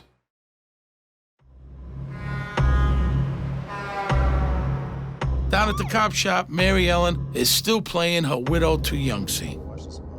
She throws in a big helping of slutty tramp because it's always worked for her. But hey, this is a tough crowd. Well, Mary Ellen was a deceptive kind of person. You could tell that right away. Here we're involved in a murder investigation, and she's flirting and trying to be cute. She tried to look cat-like all the time. I guess she felt that people would be drawn to her. Everything about her just seemed to be wrong. The cops didn't buy her act. Like I said, tough crowd. They knew Mary Ellen had to be involved. But life isn't a movie. Making a case in the real world involves more than seeing through an act. For starters, you need some evidence. And unfortunately, there isn't any to be had. Mary Ellen walks off scot-free. She gets to keep playing the widow. But the reviews of her performance, especially at Bob's funeral, are not altogether positive. Mary Ellen told me they went on quite a shopping trip. They had to have new dresses for the funeral, and Mary Ellen came with a real tight, backless, black dress on. I mean, it was like a cocktail dress. And she was actually like enjoying herself. Oh, hi, hi. She was running around like it was some kind of a showing, like a party, instead of a time to mourn. Nicole's supporting role is also deemed to be lacking a certain authenticity. Oh, her daughter was the same way. I mean, they were all glamorized, you know? I looked at Sherry and I said, Sherry, this is not a woman in mourning. I smell a rat. We got the tombstone. Mary Ellen didn't pick it out. His sister did. She never even knew what it said. Now, with Bob 6 feet under, Mary Ellen's lifestyle dramatically improved. And why not? She inherited everything he worked his entire life for. On top of that, she had a cool $250,000 from Bob's life insurance company. Oh yeah, they paid. They had to. Nobody was charged. Mary Ellen even moved back into Bob's house. The crime scene in the house was in the hallway. And instead of cleaning the carpets, they threw a throw rug over it to hide it and just went as normal, like nothing happened. With the housekeeping taken care of, Mary Ellen got to the real business of coping with her husband's unsolved murder. All that new cash proved helpful. She found solace in a Porsche. She mourned in the dressing rooms of 100 boutiques. And she wiped her tears on lacy little peekaboos she picked up at Hollywood's trashy lingerie. In total, Mary Ellen Samuels got the equivalent of about $500,000. She threw herself a very elaborate birthday party, hired limousines, bought a condominium in Cancun, bought fur coats. She was leading the life that I suspect she thought she deserved.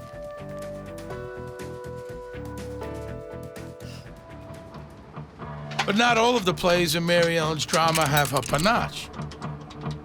Remember Jimmy Bernstein, Nicole's fiance? You know, Bob's killer? Jimmy is having a hard time. He figures out he's being played for a chump. Getting dumped by the new heiress is salt in the wound. He sees the flamboyant lifestyle that Mary Ellen Samuels is living, and he's not a part of it. So whether it's pangs of guilt that caused him to decide that maybe he should go to the police, or jealousy, who knows? But he was definitely suggesting to people around him that he'd had it and he was going to go to the police. It looked like Jimmy Bernstein was going to be the showstopper who brought down the curtain on Mary Ellen and the fantasy life she was now living for real. But Mary Ellen had an interesting way of dealing with problematic relationships. And Jimmy Bernstein was now in her crosshairs. If I was Jimmy, I'd be looking over my shoulder. Mary Ellen Samuels had few choices. I suppose she could have tried to seduce him as she had others, but how long would that last? And it was sort of natural for somebody like Mary Ellen. She'd gotten away with it once before. Why not just get rid of him? So, how do you rid yourself of a used-up patsy? Hit those dark and dingy bars, turn over those rocks, and find another. Mary Ellen Samuels was very good at identifying people who were at a point in their lives where they were easily manipulated. Either young, vulnerable people, people who had issues or problems with drugs. Paul Gall was a guy who, because of his economic circumstances, almost didn't have a chance against Mary Ellen. They pried him with money, and he accepted because he didn't have any money. She knew Gall had lost a brother to drugs. Jimmy was a dealer. Dealers deserved to die. Paul could see her point. To seal the deal with her latest assassin, Mary Ellen sucked in another needy stooge, Gall's girlfriend, Ann Hambley. She was a woman who had her own issues, probably didn't have a lot of confidence in herself, didn't have much going on in her life, and here comes Mary Ellen Samuels, this wonderful, exciting, flamboyant lady. Anne apparently owed some money to Mary Ellen, and she recruited Paul Gall and Darrell Ray Edwards to do this thing on James Bernstein. And I guess they agreed to do it to wipe out Ann Hambley's debt. Paul Gall was the one who orchestrated the plan. He was living with the friend Ann Hambley. Together, they decided to let Jim Bernstein move in with them so that they could keep close track of him until they were ready to execute their plan. So, Mary Ellen's acting career is finally taking off. I mean, how many people do you know who've roped in not one, not two, but up to 4 people to kill on her command? Jimmy and Mike for Bob, now Paul and Daryl for Jimmy. Very impressive. Incredible. Take that, Meryl Streep.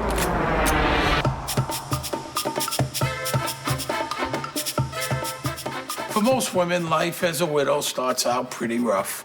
Sometimes people need to get away, clear their heads, take a break from all that grief. Sometimes they need to head to Cancun with a sack full of cash and indulge in a little fashion shoot with their new squeeze. This year's color? Green, as in greenbacks. Lots of them.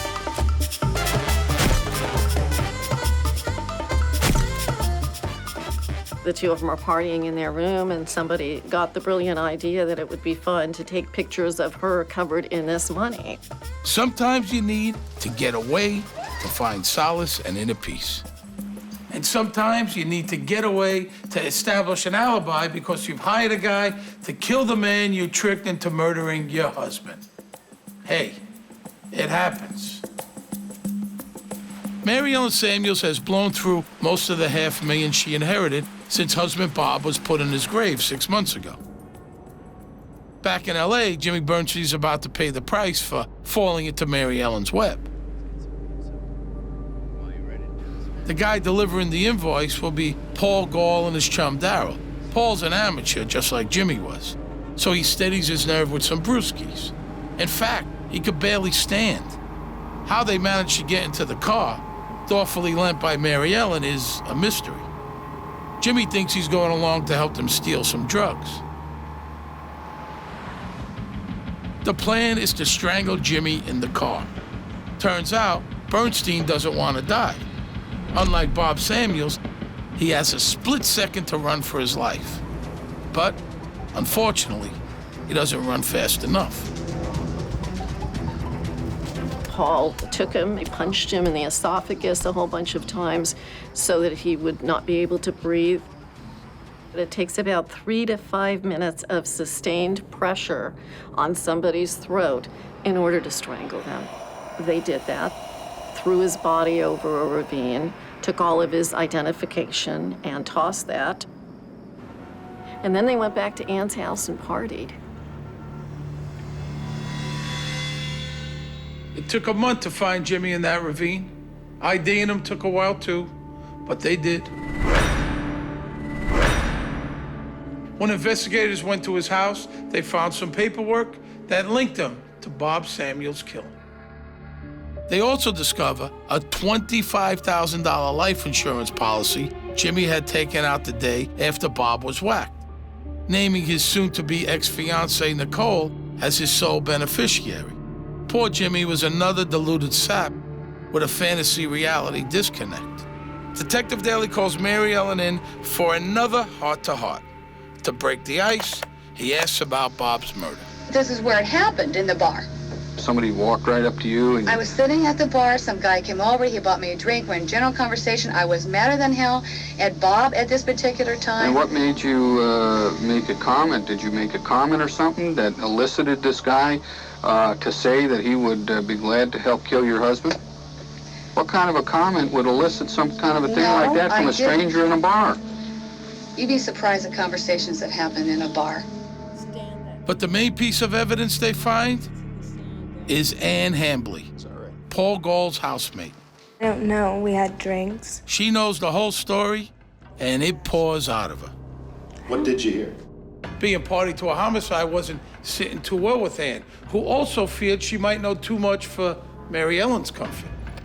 She had that right. Mary Ellen was beginning to plot the murder of Ann Hambley, and for much the same reason. She really knew too much. So she gave up Paul.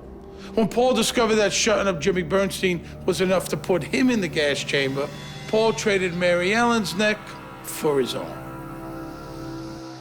This is what doesn't make sense. If I supposedly, was going to have this done, you think for a minute I would open my mouth to a lot of people Does that make any sense to you? If I ever was going to do something You know what's this funny stupid, about it? It doesn't make any sense to me because I think if I was planning to have my husband done away with, I don't think I'd mention it to anybody. I've said I hate you and things like that, but I've never, ever in my life wanted the man dead. She was manipulating, she was conniving, and we had it in our mind that this was all a big act. You're a principal accessory to murder. Oh, yeah. See? Well, I'm not. And all of these things are going to get put together, and Mary Ellen, you're gonna have to pay the price over this thing. Well, I'm telling you something right now. This is just bull. I have never, ever. Who else can we look to, Mary Ellen? I put my handcuffs on her, and we brought her to jail. That was rewarding, I tell you. That's a high most people never, ever attain in her whole life. She just never envisioned that this was ever going to happen to her. She just thought she was home free. But, yeah, the wheels of justice roll slowly, but they will roll over you at times. At her trial, Mary Ellen tries to revive her Despot Abused Wife Act. The jury finds it unconvincing.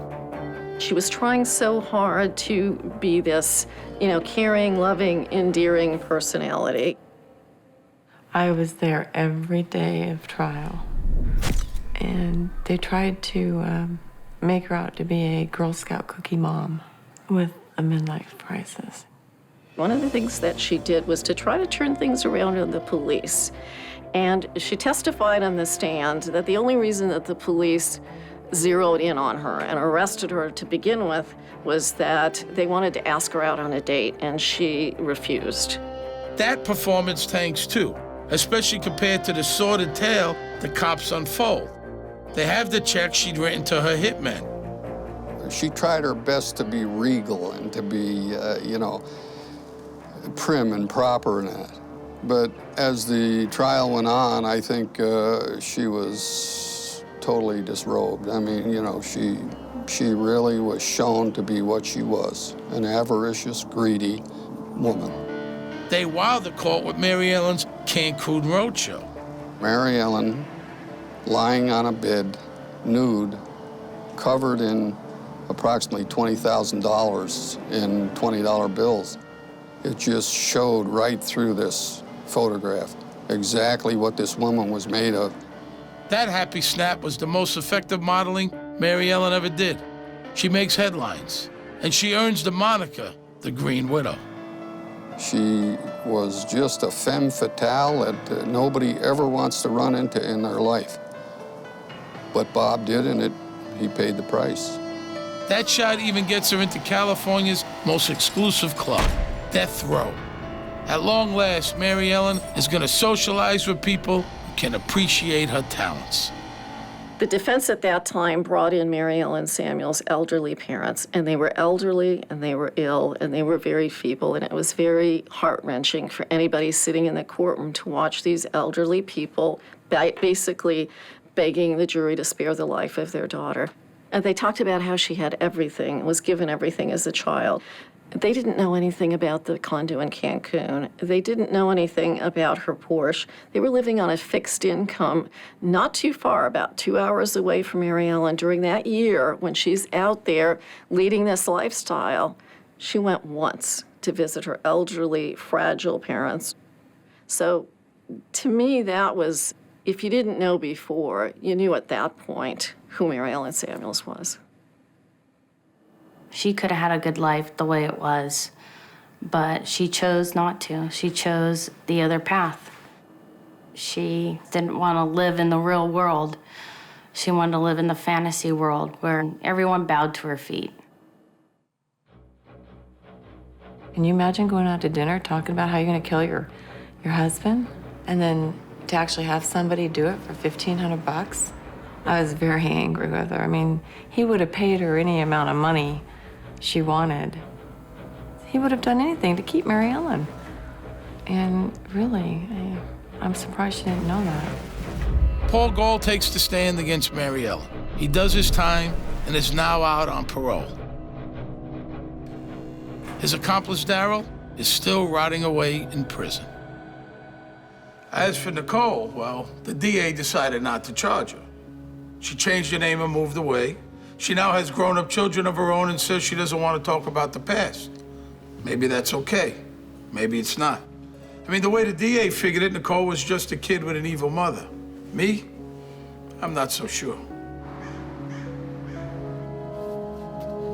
Bob Samuels is buried in his hometown, Santa Ana, California. He shouldn't be there. He should be alive. He was a good, hard-working guy who didn't deserve to be the target of a homicidal plot. And there's nothing clever to say about that. It's just a dirty, rotten shame. All he did was love her. And consequently, it's what got him killed. Poor guy. And Mary Ellen? Well, she did get what she always wanted. The lead role in a great piece of theater.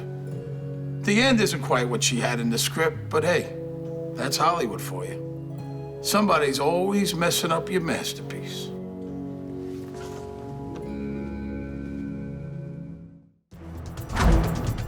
First comes love.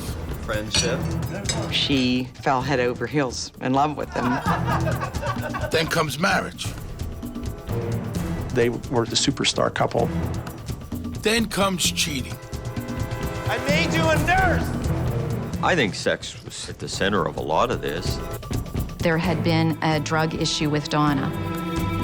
Donna Moonda was looking for someone to kill her husband. He's a good man who's about to meet a bad end. My name is Steve Sharippa. I grew up in a pretty rough neighborhood in Brooklyn, New York. I've seen good people turn bad and bad people turn worse. Some took contracts to carry out a hit. Some were victims of a hit. To hitmen, life and death are just part of the business. It's nothing personal.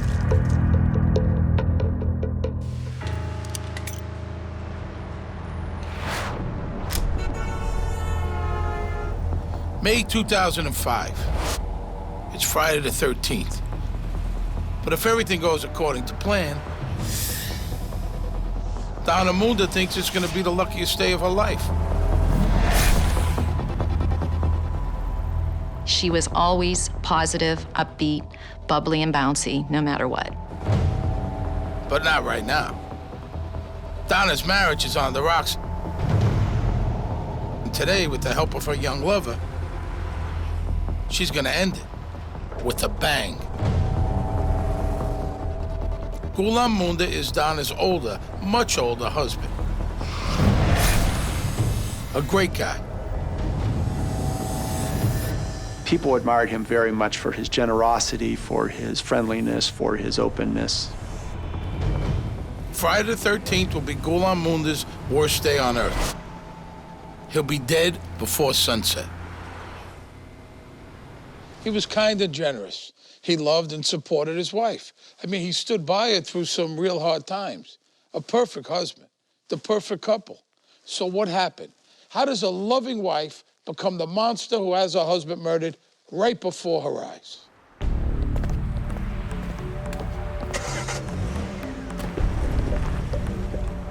Ghulam Moonda, a brilliant doctor, is an immigrant success story. Ghulam loves America and its riches. He liked expensive cars and expensive jewelry, watches, custom-made suits. He thought you make enough money, you should spend it too and enjoy it.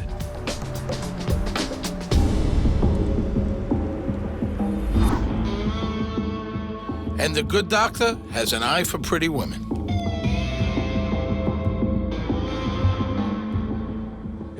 If he liked somebody, he was flirt with them and, you know, try to get them out on a date like normal people do. At 43, Ghulam Moonda meets the woman.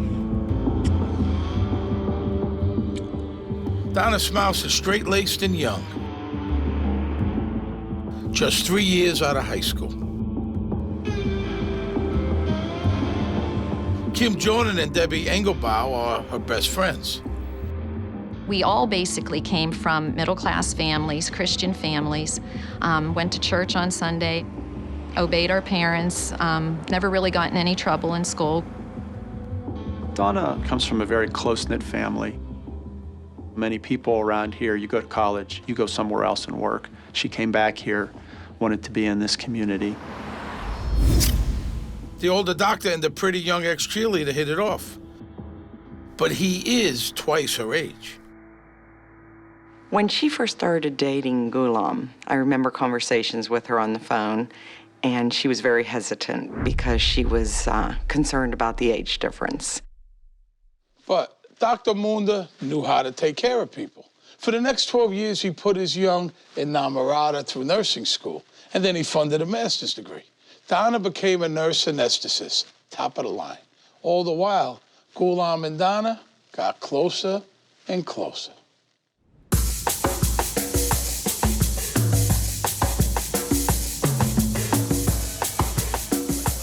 I know she fell head over heels in love with him, even though she was reluctant initially to get together with him.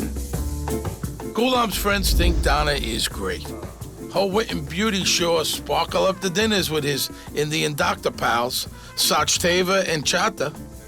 They did seem to fit well together as a couple, and meetings or parties, make sure to say hello to everybody and comment on people's outfits and how nice they are, and so people used to like that. She was fairly outgoing. She was a very likable woman. I kept telling him, why don't you get married? You should get married. It is time. You're getting old. And you should settle down. Then finally he agreed. By that time, they knew each other for a long time. And his wedding was held in my house. When they married, Donna is 30, Ghulam, 54. She moves into his dream house. Life is good. Everyone cheers. We're a small community, so say anybody is a superstar couple, but they were as close as you would get.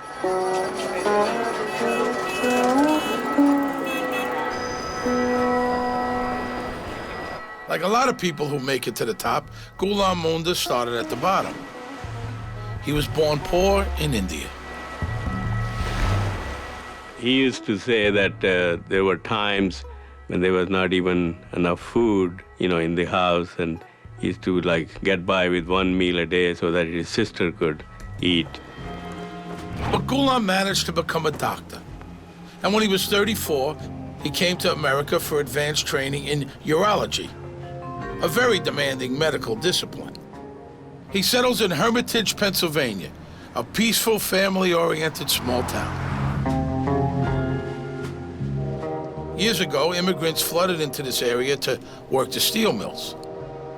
Today, the mills are gone. The growth industry now is medicine, perfect for a new kind of immigrant. When he moved in here, I don't believe there were any other urologists in town, which is maybe the reason that he came. So he worked up very quickly a very large patient base, so he knew lots and lots of people in this community. As a doctor, Ghulam is a true humanitarian. Thank you very much. Things are going good so far? Awesome. Honestly, you cannot describe the way he was to his patients. I think he always treated them like his own family, kind-hearted, and above all, in simple terms, very sincere. That's your urinal tract, right? Sometimes you get some little polyps. Ghulam knows his patients' lives, even in a rich country, can be hard. In Hermitage, Ghulam Moonda is welcomed, honored, and loved. He supported his patients. He wanted them to take a certain medication, and they just decided they couldn't afford it. It was common that he would order it, and he would pay for it himself to make sure that everybody was taken care of. Until the last chapter, Ghulam Moonda's life story would have made a wonderful lesson about hard work and sacrifice paying off. Life in Hermitage was a dream come true. Donna and Donna Moonda are pillars of the community. Beautiful as she is, Donna's no pampered trophy. She has a full-time medical career of her own as a nurse anesthetist. Donna works hard, but it is a tough, draining, stressful life. Give you something for the pain, okay? Then, tragically, she loses her dad, her main emotional support. It's a shattering blow. When he died, she was inconsolable. It still makes me emotional because I know that her entire life changed from that point on. She went into such a severe depression that she pulled back from all of us. The person Donna's friends know so well is about to become a stranger. Almost like her spark died when her dad did. It seems the death of Donna's dad was what triggered her downward spiral. It would take Donna into a world of addiction and send her husband to his untimely death. What was it that turned her from a woman who was a hardworking local girl? How did she make that leap to actually want to kill him?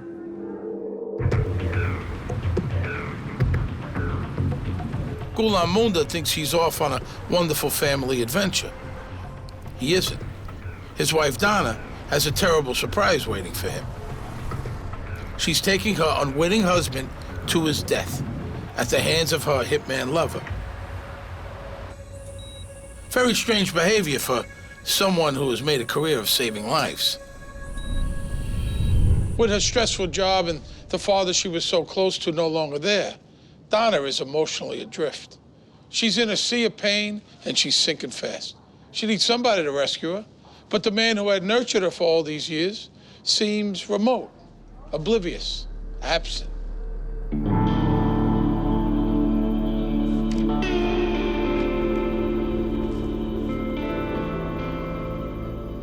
She was in a severe state of depression, and she started to fall into needing to hear the positive things, needing herself to be built up again.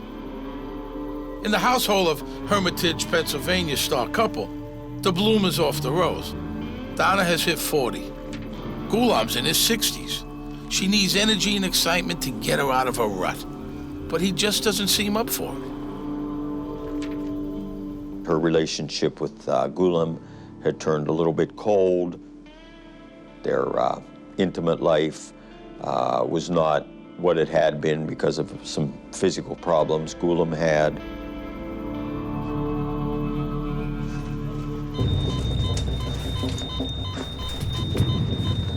For a time, Donna's work is all-consuming.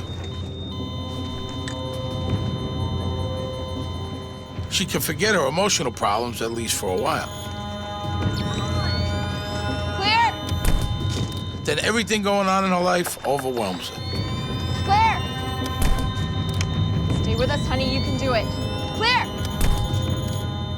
Donna's job is to ease her patient's physical pain. But Donna's hurting too. In her case, it's mostly heartache.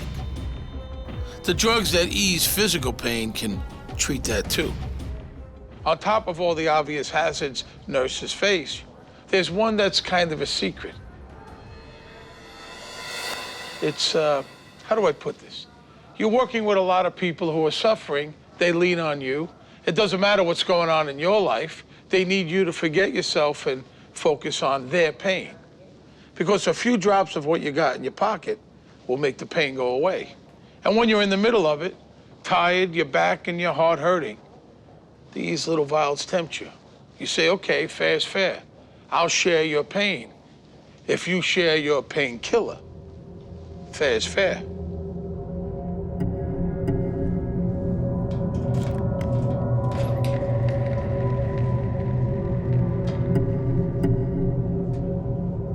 Nobody knows how many doctors and nurses use drugs meant for patients, but there are many. And Donna Moonda was one of them. Donna was into fentanyl. It's a favorite amongst professionals. Wickedly powerful, but it doesn't show up on a drug test.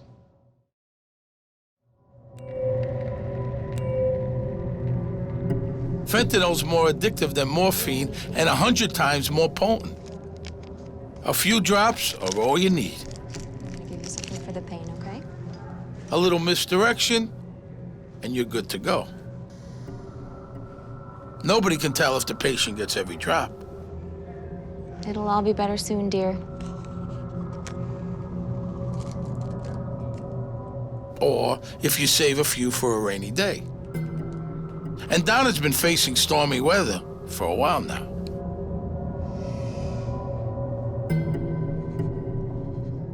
I think things just spiraled out of control for her. She did make some bad choices when it came to the pain medication. At home, Ghulam is the eternal optimist. The marriage is not going well, but he tries to keep it on track. Welcome home, darling. How you doing? How was your day at work? Trouble is, he and Donna aren't on the same page anymore. I think there's still this tendency to look at Donna as the young girl, even though they've been married for 20 years. You know, you still have that age difference. The older man being somewhat paternalistic in a way. Not even her best friends know what's really going on. She kind of went into isolation. She pulled back. She didn't answer phones. And I think one thing led into another at a very low point in her life. I guess partly, too, I'm emotional because I wish I had known more of what was going on, so I could have been more of a support to her. She essentially lived a double life. Her family members knew of her as a loving sister and daughter, but she had this other side. She had this drug problem. Now this one, here. While Donna has pulled back from her old pals, she and Ghulam keep seeing his. With them, she plays the perfect wife. Perfectly. She seemed very happy, and I used to have a good, good time, and didn't have any specific problem that she felt uncomfortable or we felt uncomfortable. He never said anything bad which could make me think that there is a problem. But of course, there's a huge problem. And it's about to get a whole lot worse. Just because fentanyl is easy to steal doesn't mean nobody's keeping track.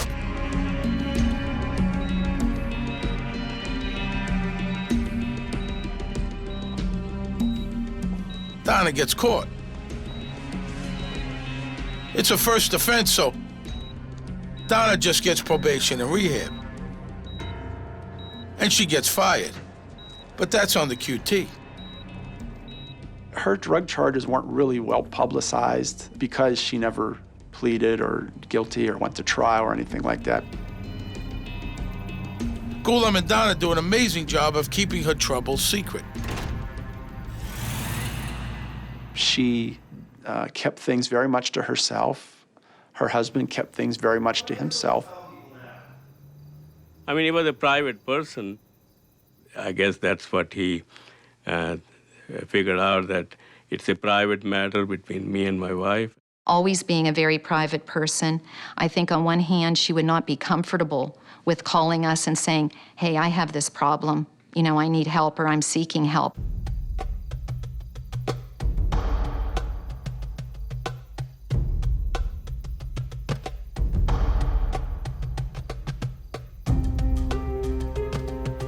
At 42, after studying and working her whole adult life, Donna is an unemployed drug addict with no access to the narcotic her body is screaming for. She was just emotionally, mentally, physically, spiritually crushed. And I don't think she knew quite what to do or where to turn. She can't turn to Ghulam. He's angry and doesn't understand. Donna's now being forced to take a different path. It's rehab or back to court. If you have to go into rehab, you've probably screwed up your life. That's what they call a given.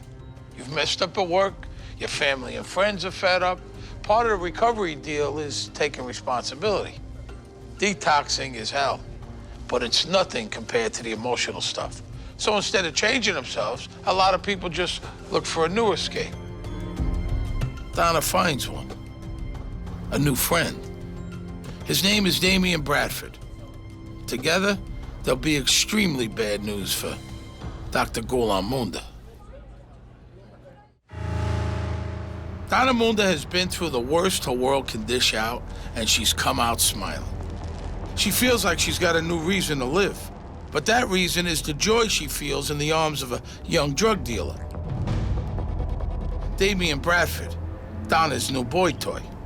It's in Damian's bed that Donna hatches a plot to rid her life of the one thing keeping her from total happiness, her husband. She's figured the best way to move on with her life is to end his. And to think, it all began in rehab. When she went to rehab, she was done up to the hilt. I mean, makeup, jewelry, clothes, the whole 9 yards. She wasn't dressed like your stereotypical, and I'm not saying anything derogatory about rehab, but people have a stereotype. Donna draws the attention of a fellow rehabber. What's up, everyone? My name is Damian Bradford, and I've been a bad boy. You know, hopefully I can take something away from here when I leave. Damian Bradford is 23, cocaine dealer, cocaine user, a bad boy with a gun. He liked steroids and had a good way with the ladies. He had some brushes with the law, drugs, of course, assault, weapons, and he was on parole. Damian was hardcore for small-town Pennsylvania, which meant he could still be fairly pleasant.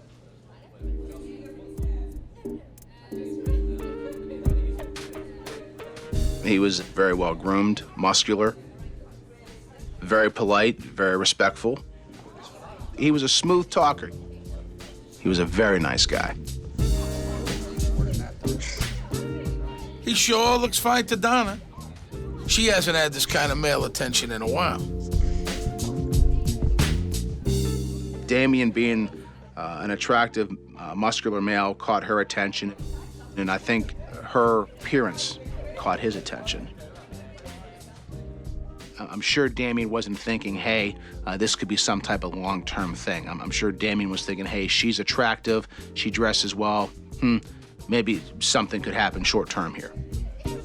Okay, exchanging glances is one thing, but acting on them is another.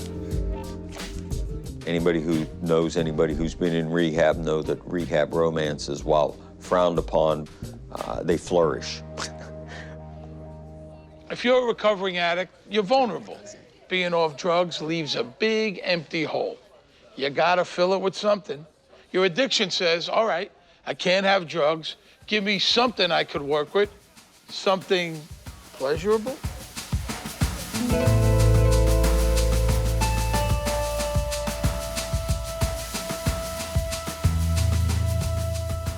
When they got physically involved, it was secret.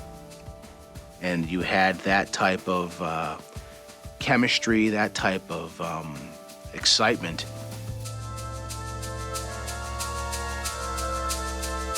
I mean, it was a cheating relationship with all the excitement and everything to go with it. Donna tells Ghulam rehab is really working for her. She feels like a new woman. Maybe the sense of danger adds to the thrill. When Donna and Damian hooked up, he was sharing an apartment with a roommate. So to make sure she could see him whenever she needed a Damian fix, Donna found him his own place, and she paid the rent. His part of the bargain. I think you got the picture by now.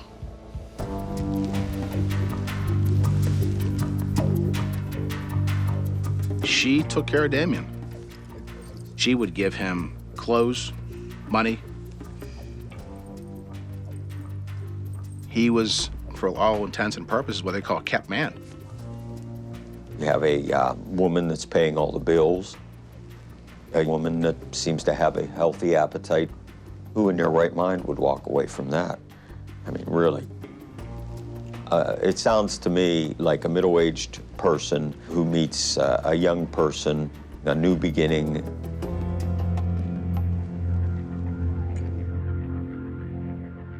Donna was hooked again. Another full-blown, all-consuming addiction. If she wasn't with Damien, she was on the phone or texting him. A woman obsessed. They talked to each other at least 40 times a day, either by phone or text messaging. He called her baby girl, and she called him daddy. Seems kind of far-fetched for a middle-aged woman to be speaking like that, but that's what happened. Together, Donna and Damien called themselves the Double Ds. She was at a very low point in her life, and this person probably gave her attention to make her feel that she was important. And I think she kind of just slid right into that because I'm sure he made her feel special. Her and Damien seemed totally obsessed with each other. As she falls hard for Damien, living with Ghulam becomes impossible.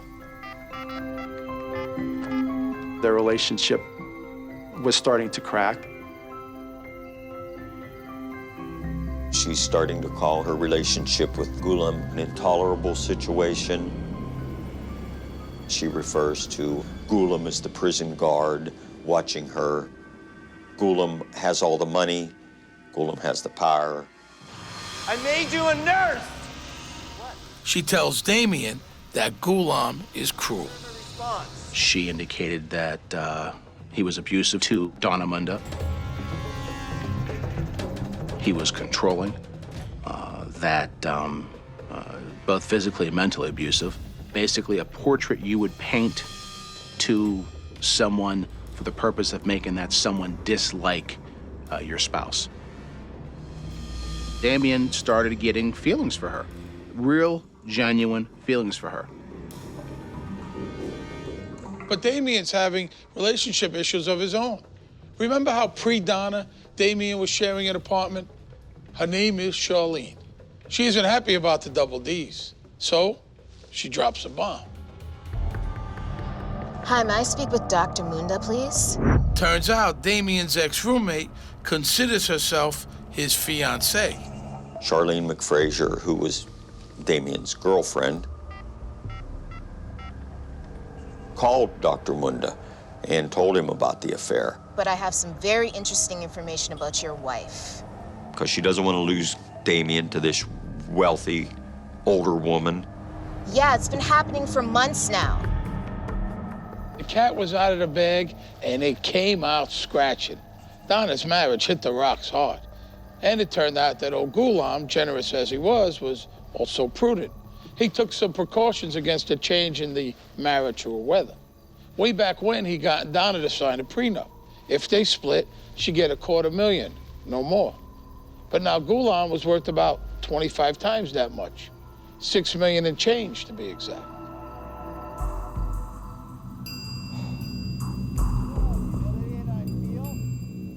Ghulam's hurt, but he's not vengeful. If Donna wants out, he'll let her go. He even offers her way more than the prenup, just to make it quick and easy. Dr. Moonda apparently offered Donna $1 million to walk out of the marriage. Donna refuses.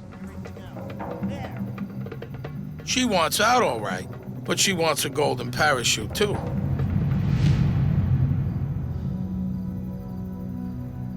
Dr. Moonda's medical practice had made him one of the richest guys in Hermitage, PA. But Donna had discovered the money was nearly all his. That prenup was the problem, but it only kicked in if the Moondas divorced. There was a way, Donna figured, to get her fair share, to get out of her marriage, to make her lover happy and totally attached. And Ghulam was old, nearly 70. Donna figured he didn't have long to live anyway. Why not just speed things up a bit? Damien thinks of himself as a bad boy, but what's going down now is way worse than bad. Donna told Damien that she wanted him to kill Dr. Moonda. She promised him half of what she would get out of the doctor's multi-million-dollar estate.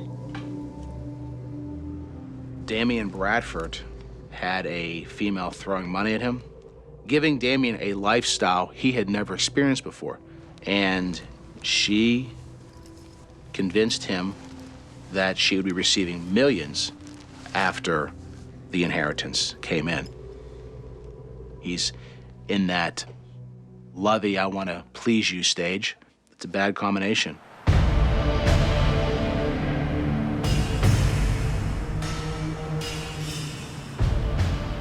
Damien agrees. Ghulam's got to go. Donna's plan sounds simple. The idea is to make killing him look like a random drive-by. She had told Damien Bradford that her husband goes to a mosque on a regular basis, and he went there under her direction.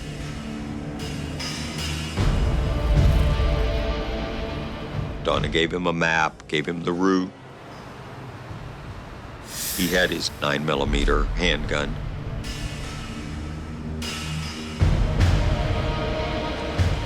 Damien followed the doctor to the mosque and sat outside the mosque in his car. Damien was talking to Donna by cell phone during this whole thing, waiting for a chance to shoot him. And he was going to basically kill him on the street.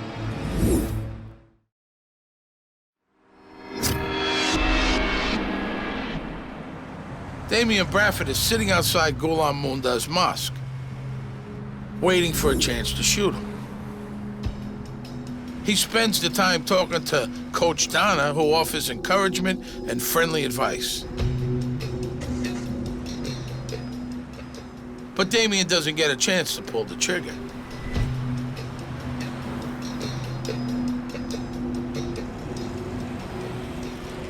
Apparently, there was no clear shot available. There was just never seemed to be the right opportunity. The situation just never felt right. So Damien follows Ghulam back to his office.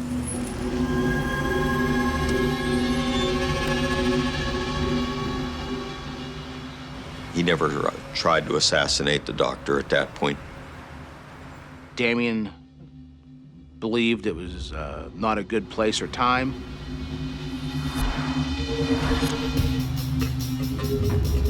So the mosque plan is a bust, but Damien has another idea. He went back to the house to see Donna Moonda. Damien said, why don't we just do it right here when the doctor comes home that very night? And Donna said, no, but we're going to Toledo pretty soon. We'll set something up then. Donna and her mother and Dr. Moonda were planning on a car trip to Toledo, Ohio, to look at a house that Dr. Moonda's nephew was interested in buying. Donna had established this is the opportunity when Damien could kill Dr. Moonda. All the time Donna Moonda was plotting her husband's murder, she played the role of the happy wife at home and in public. And even though Ghulam knew about his wife's affair with Damien, he never let the facade of happy contentment drop, not even to their closest friends.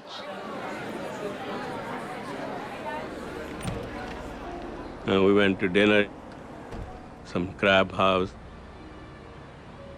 There was not any hint of any discord or fights or anything like that. They seemed fairly happy. Maybe Donna seems fine because she thinks all her troubles will soon be over. Talking to my good ear. Every tick of the clock brings closer the moment when she and Damien will be together, rich and free. They go over their scheme one last time. They met earlier in the day. She gave him directions to Toledo where they were going. Then they separated.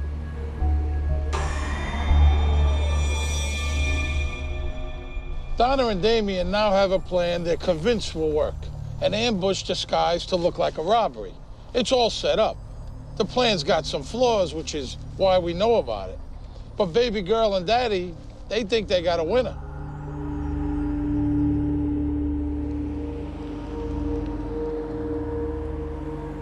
The night before the trip, Donna and Damien text furiously back and forth, like always. She tells him she'll fall asleep counting little Damiens. Aw, isn't that sweet?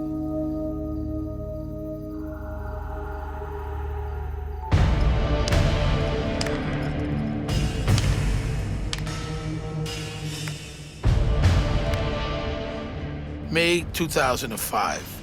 It's Friday the 13th. Damien is dressed all in black, dressed in a hoodie over his head, has a baseball cap on, a black shirt, pants, the whole 9 yards.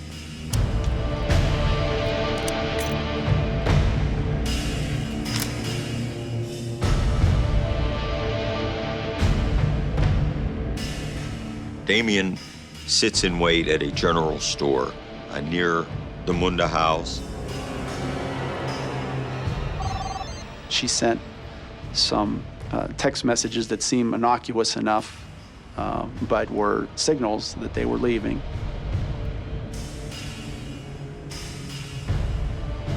Damien watches the three of them leave and starts following them. The Moondas are on their way to Ohio. Donna has invited her mother, Dorothy, along for the trip. Nice touch. What kind of monster would have her husband murdered in front of her elderly mother, right? Besides, Donna knew her mom was fond of the guy who put her girl through school. This would be the last chance to spend some quality time together.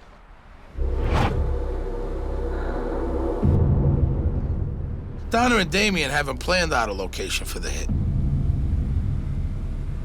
At some point, the Moonda's Jag will just pull off the road. And Damien will have to wing it. At first, Goulam's at the wheel. About an hour in, he makes a stop.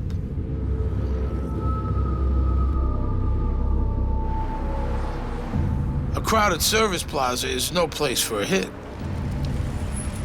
But the stop does give Donna a chance to take over driving. When they came out, she wanted to drive and convinced Dr. Moonda to let her drive the vehicle. When they get out of the rest area, Damien follows them. And they drive for about 20 minutes. And it was very sad and tragic for Goulam. And to me, senseless, very senseless. I mean, they could have worked something out. She could have walked away with money. $1 million is a lot of money. No matter what her intentions, Donna was certainly not a hardened criminal by any stretch. Donna Moonda pretended she had some stomach virus or she was nauseous. She pulled off. Damien sped up, got right behind the vehicle within a couple car lengths. The plan was when she pulled off, that meant for Damien to pull off and to execute the plan. What Donna and Damien have plotted for months is finally going down.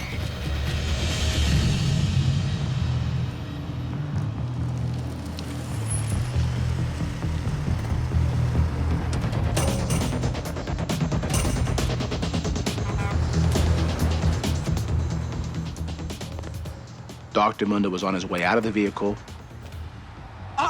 Get back in the car. Damien at gunpoint ordered him back in the vehicle, demanded Dr. Moonda's wallet. Goulam was very scared. There was fear in his face. He did not resist in any way, shape, or form. Just followed orders, gave him his wallet with about $3,000 in it in cash.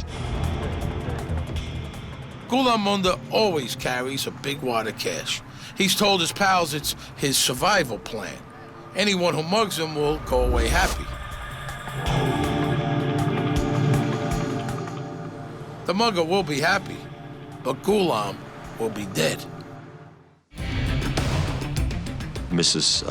Smiles is in the back seat behind the doctor. Donna's in the driver's seat. Damien basically just puts the gun to the side of his head and fires.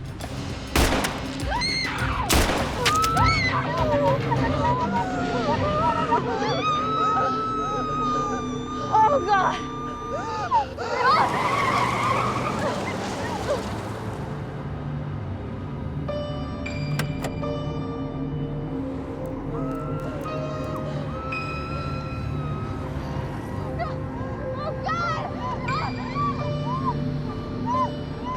Donna's a nurse. She acts the part of the emergency specialist. Donna's doing CPR on the doctor. Dr. Moonda's dead. For all intents and purposes, probably as soon as the bullet hit him, the bullet hits him right up here. Didn't have a chance.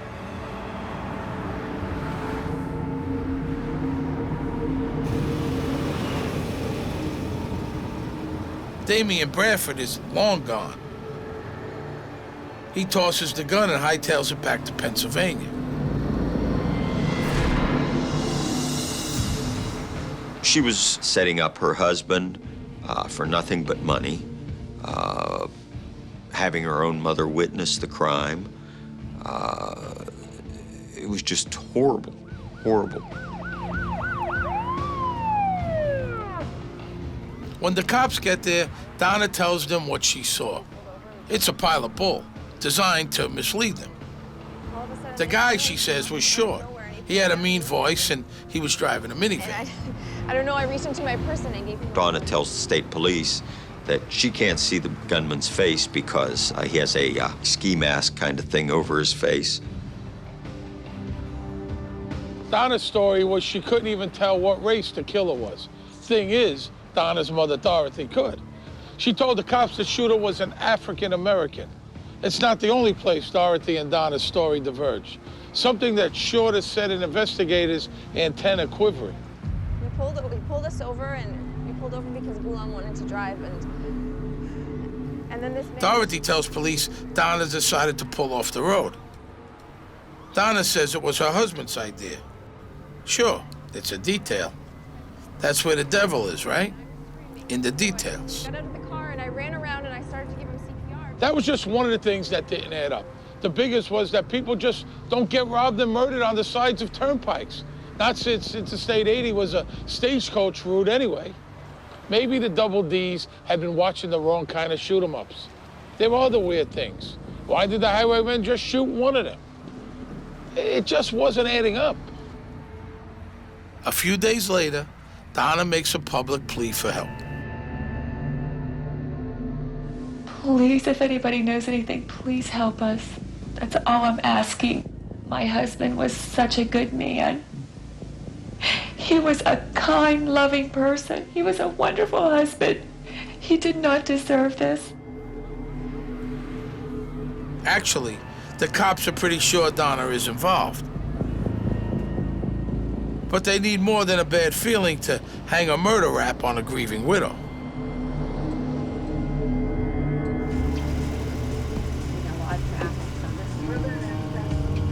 The break comes a week later. The cops get an anonymous call from someone who's sure Donna's dirty. Yep, Charlene's back.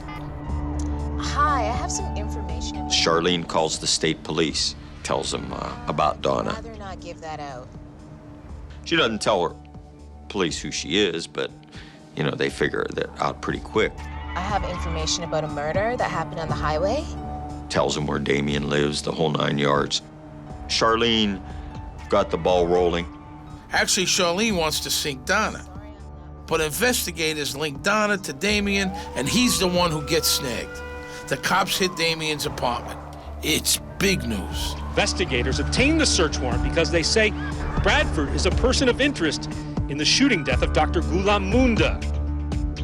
The evidence in his apartment bloody clothes, cell phone bills, and Ghulam's money is more than enough to bring him in. Damien knows that Donna's got his back, just like she promised. He was counting on her to testify that it wasn't him. She was his star witness. They had the text messages. They weren't going to deny the affair. The affair was what it was. While Damien sits in jail, the cops keep building their case. In a bit of a technical coup, they actually map out exactly where Donna and Damien's cell phones were in the hours leading up to the hit. Damien's only chance is that his baby girl will rescue her daddy. So Damien had to hope that Donna was going to stick to the plan and testify on his behalf and say it wasn't him. But she chose not to testify. Damien took that as a message of every man for himself. So, Damien cut a deal. He admitted to killing Donna Moonda, and he agreed to testify against Donna.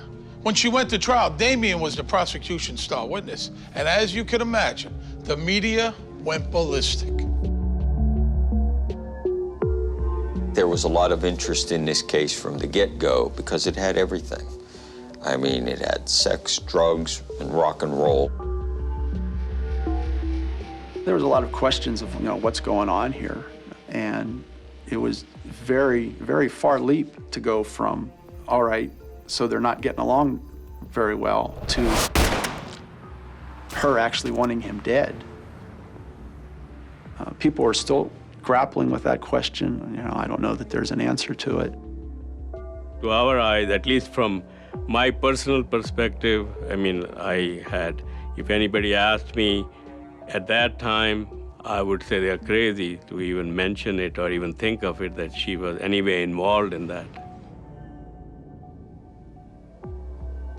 Till that day, we were giving her benefit of doubt. We were very sympathetic. Then it turned into a complete hate. The verdict?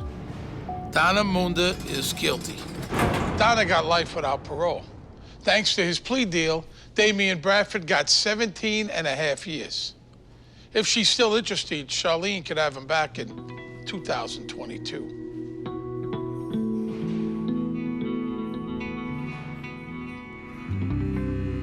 Donna had it all. Millionaire's wife, family, friends. She lost it all. She has nothing. She has no money. She's in jail for the rest of her life. The Donna that I've always known and loved and still know and love to this day and keep in touch with, it would be unfathomable for me to think that she could have ever mastermind or planned anything that would harm Ghulam in any way. And he was a dear friend, like my brother, and so I really miss him deeply, So it's very senseless. For what? Who gained anything? Nobody won. It's never made sense to anybody but Donna and Damien. There was another path, less traveled by, but people take it every day. Donna and Damien were on the road to recovery. They got turned around. They had their eyes on the wrong prize. They might recover from their addictions, maybe they already have. But Ghulam Moonda never will. He never even had the chance to understand what was happening. To him, it was just a senseless crime.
Thank you.